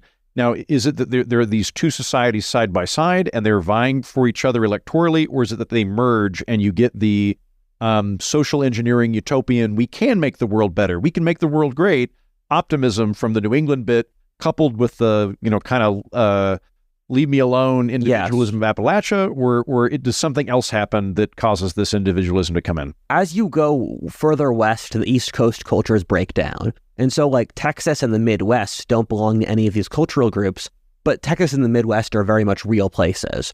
And you can trace all these groups genetically, but they stop at the Great Plains. And so California has you can't trace an East Coast culture there. And so you do see a lot of this Yankee influence, but it also becomes its own thing. And the Appalachians in Oregon are a different demographic from the people in the West Coast. And a very interesting fact is the state outside of the South in the mid-20th century with the highest KKK membership is Oregon. Yeah. And this area flip-flops really hard. It used to be very racist. Now it's very progressive. It's like New England. It has to believe in whatever popular ideology is popular at the time to the fullest. And so it wouldn't surprise me if in 30 years, they turn very hard right. If you're in a world where the new popular ideology is right-wing, they'll flip there. It's a culture that's very high in a trait called neoteny, which is culture related to childlikeness. It's naivete, creativity, imagination, trendiness. It's a very young culture, but the problem there is it just goes insane. And if you look at the West Coast, they're actively shooting themselves in the foot. I'm working on a video, The Rise and Fall of California, and the big thesis of the video is California is an example of how much culture can kill an area. It's very wealthy. It has perfect geography, a lot of human capital in the world, yes, whatever. It's perfect and everything except the culture of the people who live there. And they're just killing that area, and businesses are leaving the West Coast, and the cities aren't safe. I visited Vancouver. Downtown Vancouver is not safe. It's like The Walking Dead. And I thought to myself, if you messed up Vancouver, you are an idiot. Vancouver is one of the wealthiest places in the world. It's in Canada. If you've made that unsafe, that's just you failed. I'll backtrack a little bit. Let's spend just a minute talking about New France. I would say New France is Quebec and Louisiana. It's yes. Quebec, it's New Orleans. I don't think it's had as much of an influence on America as it has in Canada. Quebec's had massive influence in Canada because the whole Canadian country is bilingual, and the idea of consensus and perpetual negotiation are an attempt to accommodate Quebec and keep it from leaving. Yes. And so if we're looking at North America rather than America, I would say New France has been extremely influential. What does it look like? What values does it have as opposed to other regions? There's a handful of differences in my map and Colin Woodard's, one of which is I split New France in two because he has Louisiana and Quebec be the same. Uh-huh. But people in Quebec, they were people from Normandy and Brittany, which is in the northwest of France. And Louisiana is people from Poitiers on the west coast of France. So they're in the same manner we talk about these different parts of England finding different cultures in America. That happened for France. And Louisiana was the least healthy place for white immigrants. You just die of disease. And it was 80% black until the American colonization. So it's useful to view old Louisiana as almost an extension of Haiti, which is also a French colony. If I'm not mistaken, so like New Orleans is like an extension of Haiti because New Orleans is Caribbean French culture with a very large black population. But when Quebec is taken over by the English, they kick out the Acadians, or maybe it's not Quebec, but they kick Acadians. The Acadians, and they move down to Louisiana. Maritimes. So there is like Louisiana has two different French cultures. Yes. It has the Caribbean, Haitian, black French culture in New Orleans, but then there's the kind of like fur trapper. Yes. I married a local woman, but I speak French bit. And that's the Acadians that are down there. The Acadians, they were from Poitiers on the west coast of France. The Quebecers are from Normandy and Brittany. Okay. And a difference was that there wasn't the fur trapping culture among the Acadians because they were out in the coast. It was all local farmers, and they live by the ocean, go fishing, farm. This very subsistence lifestyle, and the English kicked them out so they could populate the region because it was just too difficult to have that many French people there. And at the time of the French and Indian War, there were, I think, 4 million people in British America and 70,000 in all of French America. It was very easy just to evict everyone and bring in tens of thousands of Brits. And when they went to Louisiana, it completely changed their culture, where they could no longer do that farming lifestyle, and so they had to switch over to slaveholding. And so in this capacity, like New Orleans, which is what we're most familiar with in America, we're generally more familiar with that than Quebec. That is more of a Caribbean culture. It is, than this French fur trapper culture. Yes. And that Caribbean, because I love New Orleans. I've only been there once. One of my favorite places. Wonderful place. But I would say, like, I don't know whether it's the heat or the culture or what, but it strikes me as a much more work-life balance place than the rest of the country. Wake up at 10 o'clock, have yourself an eye-opener, maybe get to work around 11, then it's lunchtime, then you have a drink, then maybe a little bit more work from 1:30 to 3, then go home. It's not that wake up at 5 a.m. and go feed the cows kind of culture. It's a much more like, work to live rather than live to work kind of thing. Yeah, that's accurate. It's It's definitely an interesting place. Louisiana State University had a talk that I watched on YouTube where they compared Louisiana to a third world country, and they went through all of the traits of a third world country. And the speaker said Louisiana would effectively be a third world country without being attached to the U.S. Just due to these legacy of slavery, or slave societies don't turn out well. It would be like a Caribbean country like Barbados or Jamaica, or like Cuba. You can look at slaves, even after you emancipate. Yes. The lingering effects socioeconomically, educationally, and health-wise, like slavery takes such a human toll for centuries. And you can see it in America, where the states of the South, the deep South, are all the poorest parts of America. Georgia, Alabama, etc. And like Texas, Tennessee, Virginia, those are Southern cultures that are doing incredibly well, but they weren't the ones that were completely dependent upon slavery. And I know we don't have a lot of time, but there's a couple different cultures I added in from after Colin Woodard. I made Los Angeles independent, which was a culture that formed around Hollywood in the mid-20th century. You would view L.A. as kind of its own city-state, akin to New York. Yes, like it's agreed. not quite. It's allied with that El Norte Mexican-American thing, and it's allied with the left coast, but it's its own thing. Yes, and it's a culture. Ironically, I did a DNA test. The city where I had the most relatives is Los Angeles, because those people from Nebraska. White Los Angeles is all people from the Midwest. And it's ironic to their culture do a 160, because Los Angeles culture now is the opposite of the Midwest in America, or inside the American context. And it's a culture that developed around Hollywood, of being popular. It's probably the most feminine culture in the entire world. It's very driven by status, materialism. I lived there for like 4 to 5 months, and it's frankly my least favorite place I have ever been to in the world. I'll be honest. I'm going to give you, if I have a spare, I'll give you a copy of a book I wrote called Los Angeles is Hideous, Poems of an Ugly City, that I wrote about 3 years ago now. One of my best friends in the world lives in L.A. There's lots of good things about it. It's not for me. I think it's a hideous city. And just aesthetically, I should say. I agree with that. And it's remarkable to see. And I've lived in 3 third world countries. I've lived in Peru, Thailand, and Mexico. And I've been to other third world countries. Los Angeles looks the most third world of any of those 4 places. In my opinion, the locals are so happy to have sunlight. Yes. That it compensates for everything. You can have an apartment building that's just a big, ugly cement cinder block with eyes gouged out in it like skull sockets. Yes. But as long as there's sunlight, it's beautiful. But I'm going to hold back. Again, I'm just talking aesthetically. Here. I don't like... I'm talking about the quality of the people there. Okay. Yeah, that's right. Well, I know we are running up on time, but there's a very large portion of the country we've not talked about at all, so we do need to cover this. And this would be the far west, or the west, or whatever. This like rugged, miles and miles of nobody, and then a dude with a gun part of the country. So what is this? One of my best friends is from Sioux Falls, South Dakota, which is the western part of South Dakota, and it's just the middle of nowhere. And it's a very cowboy culture, where this part of the country it's lightly populated today.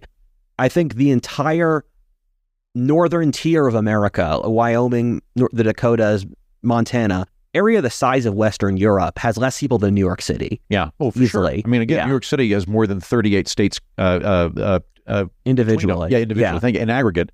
I'm sure that there's more people in New York City than there are in Wyoming, Montana. I mean, a lot of those states have one at-large representative. Yes. Some of them have less than 1 million people. Some are about 1 million people. Yes. And it does strike me as a very, very different. Even if the people that populated it are the same, the circumstances are very different. And that you look at Appalachia, that is border people from Scots-Irish that are going to mountainous areas and kind of spreading down. But the West isn't populated in any capacity beyond very, very low-level subsistence until we have the engineering capacity to actually build canals and things. Yes. It was just because it's beautiful. It's a beautiful part of the country. But if you were to remove electricity and hydraulic projects and feeds engineering that weren't around till like maybe, 1880, 1860, like you can't have large populations out there without modern technology. The only state in the Intermountain West with a significant population is Colorado. And across the Intermountain West, you see a very individualistic culture. And this straddles the line from Colorado to Montana, where Colorado's left wing, Montana, the Dakotas are right wing, but it's very much a Ted Kaczynski culture, and it's not a coincidence that Ted K lived in Montana. And it's leave me alone. I want to have my own land in the mountains. Don't bother me. I don't like the modern world. And it goes between let me smoke weed in peace to let me own 30 guns in peace. Yeah, I think that it has a very individualistic libertarian bent to it. Yes. I think even more so than Appalachia, in that, like, I love Colorado. I think Colorado's a wonderful state. When you go there, you find that the Democrats that are in power, like Jared Polis, like Hickenlooper, those guys tend to be pretty pro-business Democrats that are derided as neoliberals by progressives in the rest of the country. And then you look at the Republicans, and they tend to be fine with pot and gays. Yes. They're much more religious, but like broadly speaking, I find that the Republicans and the Democrats both are much more libertarian in their outlook than other states are. A big reason that happened was this area got completely shafted by big companies. Where in the robber baron era, the railroad companies had complete dominance over this area because there was no other way you could get to them. And so a big political sticking point of the late 19th, early 20th centuries was they would charge vastly higher shipment fees to the Intermountain West than even shipping something from California to the East Coast. And so this area got messed over by these big governments. And so it's a society by these big companies. So it's a society that distrusts both the big companies and the big government. And a difference I have between Garreau and mine and Woodard and my systems is I split the Mormons off as a completely independent culture. Real quick, just to finish up on the far west, would it be fair to say that there's a much more populist vibe there for that reason? Yes. Because there is a historical element to the far west of kind of internal economic imperialism of you guys are the colonists and it's the people back east that run the show. I for that reason, I think that like today, the far west states, with the exception of Colorado, are reliably red states. I don't think that that's a foregone permanent conclusion. Yes. I think that they are presently allied with the Republican Party because they're skeptical of the government. Agreed. But they're also pretty skeptical of big corporations and just in general being pushed out by outsiders. And so I could see them pivot and go a different direction depending on what rallies the populist sympathies more. The South and New England will always be at war. The Intermountain West and the Midlands will flip between them. And they share that trait with Nordic America, where Nordic America and the Intermountain West, they are always allied. They're always both populists. But in Nordic America, is a culture I split off because in those top states, like Wisconsin and Minnesota, top of Iowa, parts of, in Fargo, they've got the accent. That's an accent from Swedish immigrants to America. Okay. And that culture is different from a lot of the rest of America because if you look at genetics, ethnography, that sort of thing, and across most of America, British Americans predominate. But in those northern states, it's 80% Germanic. It's 80% German, Scandinavian, Finnish. The Finns are a majority of the Upper Peninsula in Michigan. And so it developed this very communitarian culture where in the same manner you look at Germany or Sweden or the Netherlands and see today they have socialism, they have big government. They develop this communitarian feel because they come from societies that feel that they have a large responsibility to take care of the population. And they often vote blue, but it's not wokeness. They're very union, very communal. Yeah, I think that's fair. You look at like Wisconsin, Minnesota. Yes. These are states that are agricultural and have a sense of like traditional rural small town values, but it's very much coupled with a kind of like agricultural cooperative thing of we're all part of the local co-op. And there's, I think, it's rural and a lot more traditional, but also way less skeptical of the community as exemplified through the government. Yeah, I definitely agree with that. It shares a lot with the West Coast, where I think it's a naive culture. And I think that's why George Floyd started in Minnesota. Like you see Ilhan Omar, based out of Minnesota, where it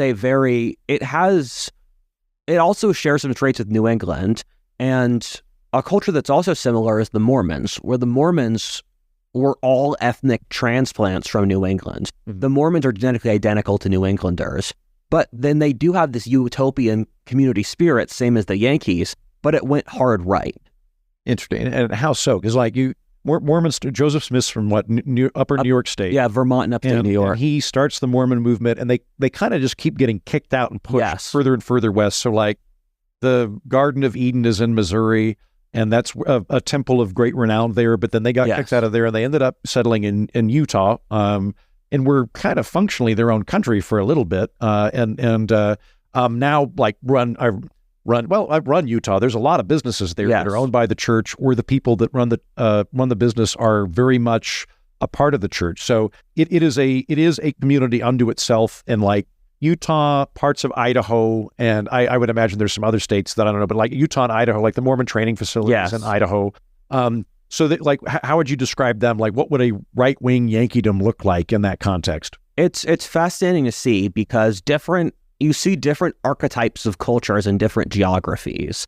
And what normally occurs in desert irrigation-based societies is their top-down theocracies. And it's interesting to see an Anglo-American culture evolve into that to fit with the geography, where there's a lot of similarities between the Middle East and the Mormons, where it's this theocratic society, and the Mormons, the way they populated the West was the central Mormon commands told Mormons, you will settle in Arizona, you will settle in Nevada. And they did it like a strategy game or a chess game to populate the strategic points in the West. And it's all this top-down hierarchy from the central Mormon government. And they run Utah, where I'll hear stories from friends of people who move out to Utah and they can't get a job because they're not Mormon. And everyone will blacklist hiring non-Mormons in that area. And so it's a very and the reason Mormons are so well liked is their religion demands that they be good Americans. If you're Mormon, they'll say, you need to work hard, you need to be friendly to other people. It's your duty to put up a good front for the Mormon community. Well, I grew up with a lot of Mormons, and I was a dick to them back in high school because I was religious and I wanted to pick religious fights. And now that I'm not, I look and I go, these are great members of the community. Yes. They work hard, they've got good families, they take care of each other. They avoid vices like drinking. I like Mormon communities tremendously. Yeah. And that's all true. The negative is they share the cultishness of the Yankees. And so it's an evolution from the Puritans that just kept going west. But because they're a stronger religion than I think normal Protestants, except outside the South, they kept this conservative feeling because they didn't want to get rid of the religion. And also they're in a part of the country that's conservative. You said that they responded to these desert deprivations through theocracy. What do you mean by that? This is a difficult environment to be in, and the human response is, it can't just be an authority, it needs to be religious because that is social trust, or why theocracy as opposed to just authority? If you look at Pakistan, Iraq, Egypt, Syria, climates that are pretty similar to Utah in that it's irrigation-based societies, those countries have been theocracies for their entire history. If you want to look at Egypt, ancient Egypt was a theocracy. They're a theocracy under Islam now. And the case for that is irrigation-based societies develop strange power relationships in which if you're the pharaoh of Egypt and someone rebels against you, you can just cut off their water supply and their farm will die immediately. And so irrigation-based societies always become authoritarian. And what occurs... Because there are natural geographic gatekeepers. There are literal resource gatekeepers. Yes. So there's no way to distribute that power. Exactly. And if you look at Scotland, at the exact opposite example, Scotland is in Appalachia too. They're deeply mountainous societies. It's hard to control mountains. You can't do it. In Egypt, it's dead flat. There aren't even trees to block people. And so Egypt has been politically centralized for almost all of the last 5,000 years. And Utah is similar. And so when you create an irrigation-based society, it will very naturally turn into a theocracy because power has to be centralized. And once you centralize the power, you make it divine right as a way to justify the power. And I would also believe to create some moral tethers upon complete despotism. before we wrap up, you mentioned that you make a distinction with, say, Los Angeles, that's kind of its own cultural city-state. Are there any other carve-outs you want to make? Yes. Provisos? I said New York and Los Angeles. I think Washington, D.C. is. We spoke at Miami before, but Washington, D.C., it's imperial American culture. You are in D.C. because you have a job for the government, not because you like D.C.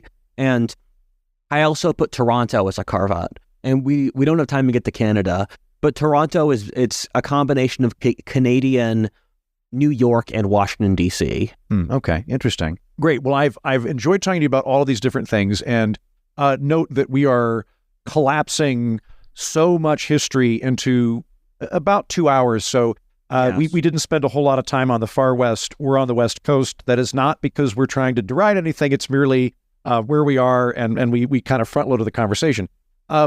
I want to turn away from the descriptive element of this to, I don't know, push back on it a little bit, in that I find myself, Rudyard, in a place where I mostly agree with this, but every once in a while it turns into almost like a mythological explanation of the universe, of like, well, Sparta is permanently militaristic because, Hercules and Mars took that, but Athens shall forever be a city of scholars because Athena. And you're like, okay, at some point this stuff changes. So, for one thing, why are all of these, we talked about Cavaliers, we talked about these, I understand why these would be dominant factors. Why would they be there in perpetuity? How do they become an essentialist element of a culture forever?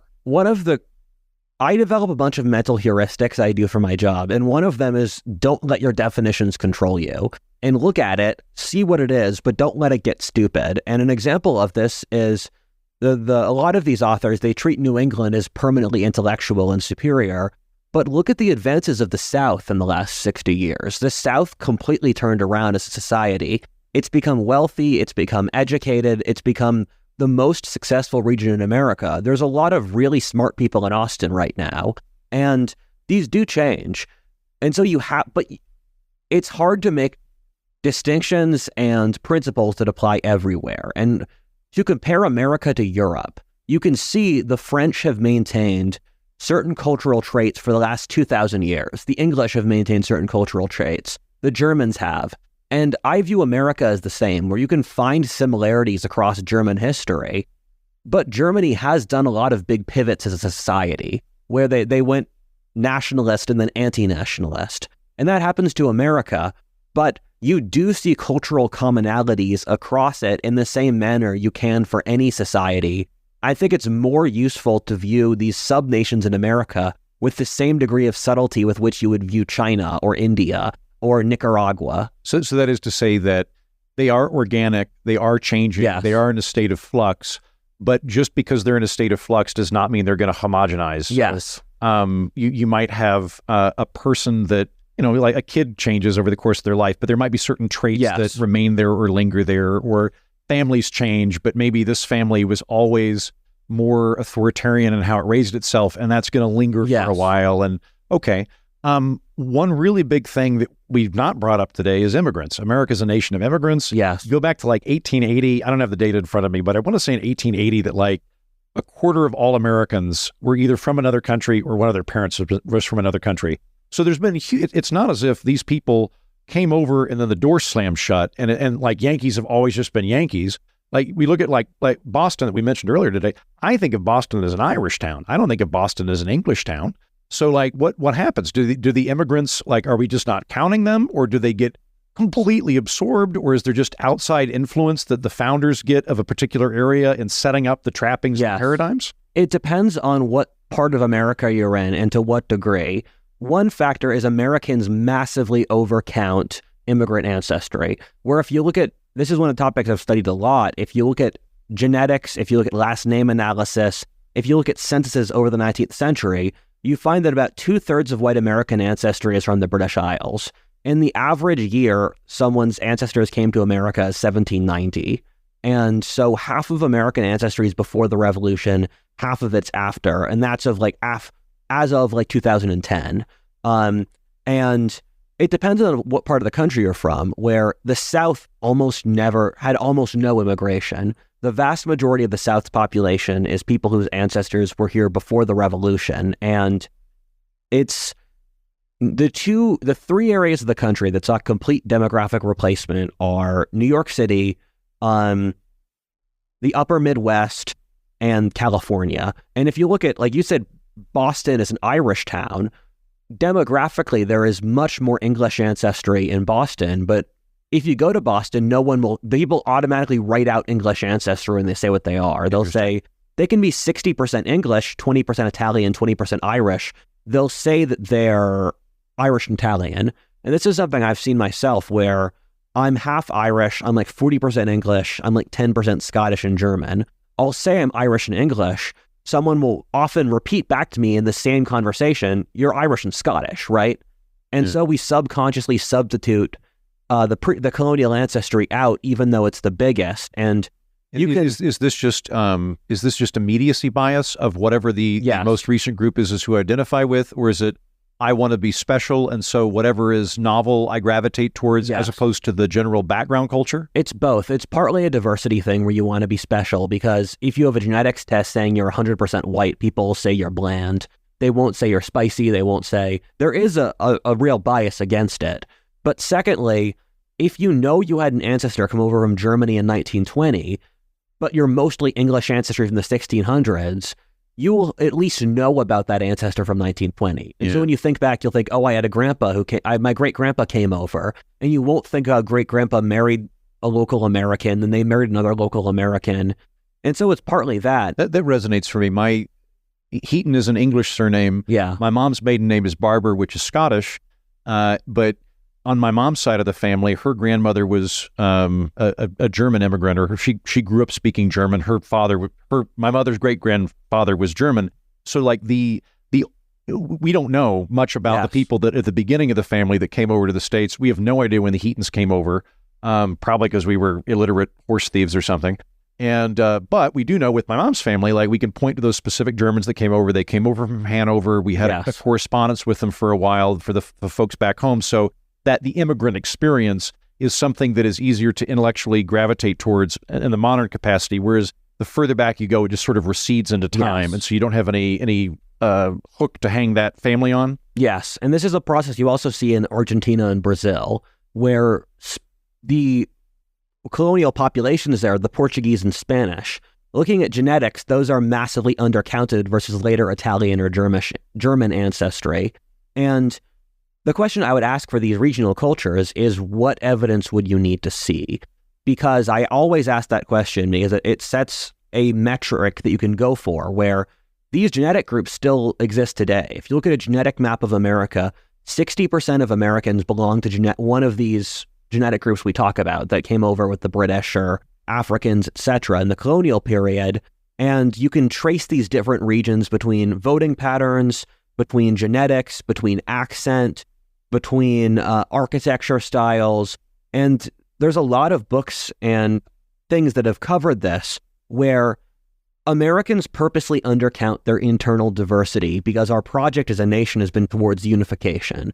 And it's inside the self-interest of the large corporations and the government to pretend America's more unified than it is. But if Andrew and I went to California based out of where we are now in Texas, it's hard to think of almost any similarities in the culture between California and Texas. The architecture is different, the accent is different, the religious structure is different, the demographics are different, the social consensus and the codes of politeness are different. I would argue that the social consensus on the role of society and government, there's a greater intellectual gap between Yankee New England and Appalachia than there is between any European Union member state. Or at least in Western Europe. In Western Europe, yeah. I would agree with that. And the reason I spend a lot of time talking about these cultures is we treat Belgium as a real country. Belgium doesn't exist. It should be the Dutch and the French, same as Austria. And the differences inside these American cultures are bigger than the differences inside Scandinavia. But no one would say that Danish isn't a real culture. And these different genetic groups we've talked about, they have tens of millions of people, which is something Europeans can forget, where, let's say the Scots-Irish diaspora, that has 40 to 50 million people inside of it. And that's larger than the population of England. Mm-hmm. Okay.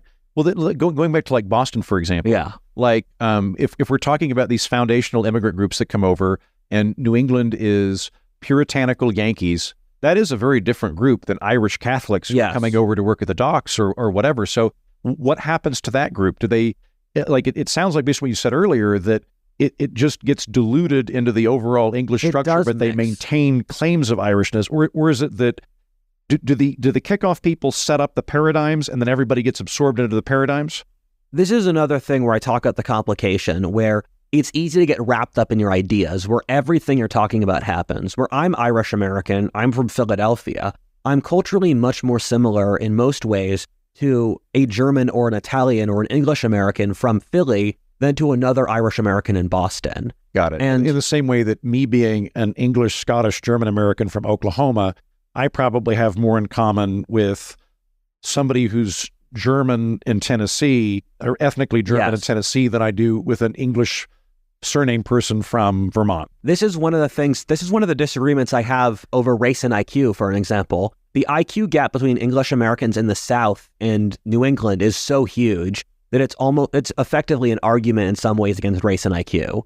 And I'm glad to hear that. I don't really want IQ and race to be correlated. That strikes me as a bad thing. This is a 2-hour argument where I have like 10 different subpoints, but that's one point you can use out of that 2-hour argument.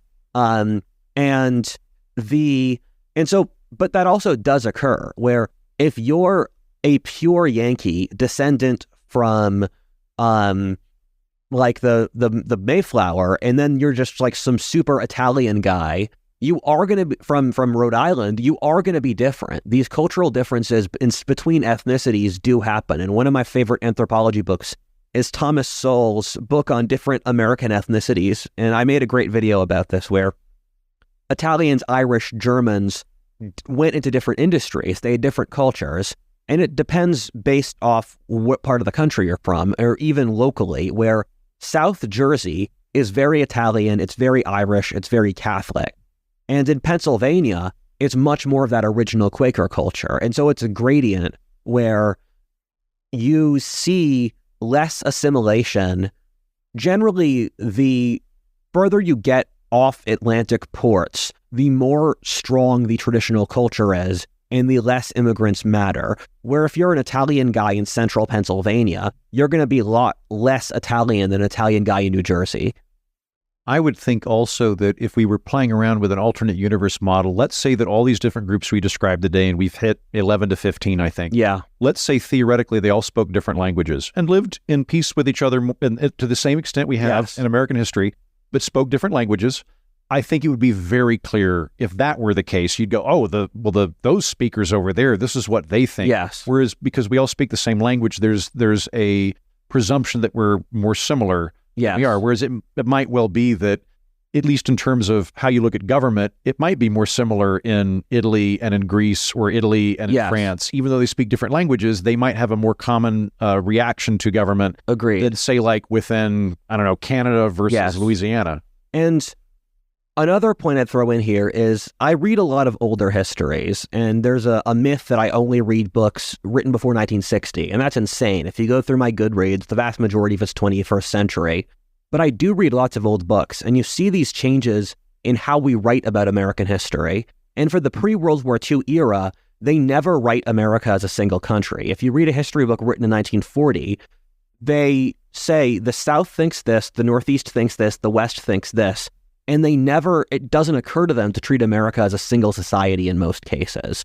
Post-World War II, that changes very rapidly. I think that's a proxy for the growth of the centralized government that happened with the world wars, because it started to become useful to treat America as the same country politically and economically. And once you move from an economy that's based around the local family running the factory to one where there's a McDonald's in every town and national TV, then it appears, I like to say America, it's very, on the outside, it appears very much like a strip mall country. You can drive around a strip mall in Texas, California, New Jersey. The strip mall looks the same. If you go into the older towns or talk to the people about what they think about the world, then it gets stranger and stranger. And it's a big thing we see today where we purposely downplay cultural differences, where you, a Western and an Indian person, see the world in very different terms, but we wouldn't talk about their underlying different philosophies. We would focus upon how they're eating a hamburger together or how they're going to the same university. I'll push back a little bit on that. I don't think it's World War II. I think it's World War I. I'd agree with that. I think under Wilson, when we're fighting World War I, there's this massive push of, remember, like World War I, a significant part of the country is German or identifies as German. Yes. And is rooting for either us to support the Germans or neutrality. And Wilson, our first fascist president, comes in and goes, no, first of all, you're a traitor if you don't want to support the war. And he literally throws Eugene V. Debs in prison for opposing the draft.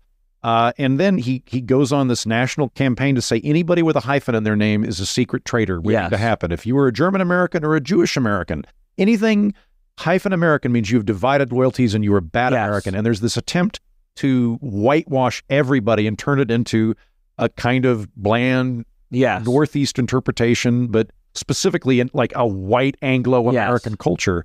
And thereafter, there's a much more intense national identity, which I think we'd both agree is misplaced. When I talk to my European friends, the thing I always bring up is, would your country want to quit having national health care and have European health care run out of Brussels?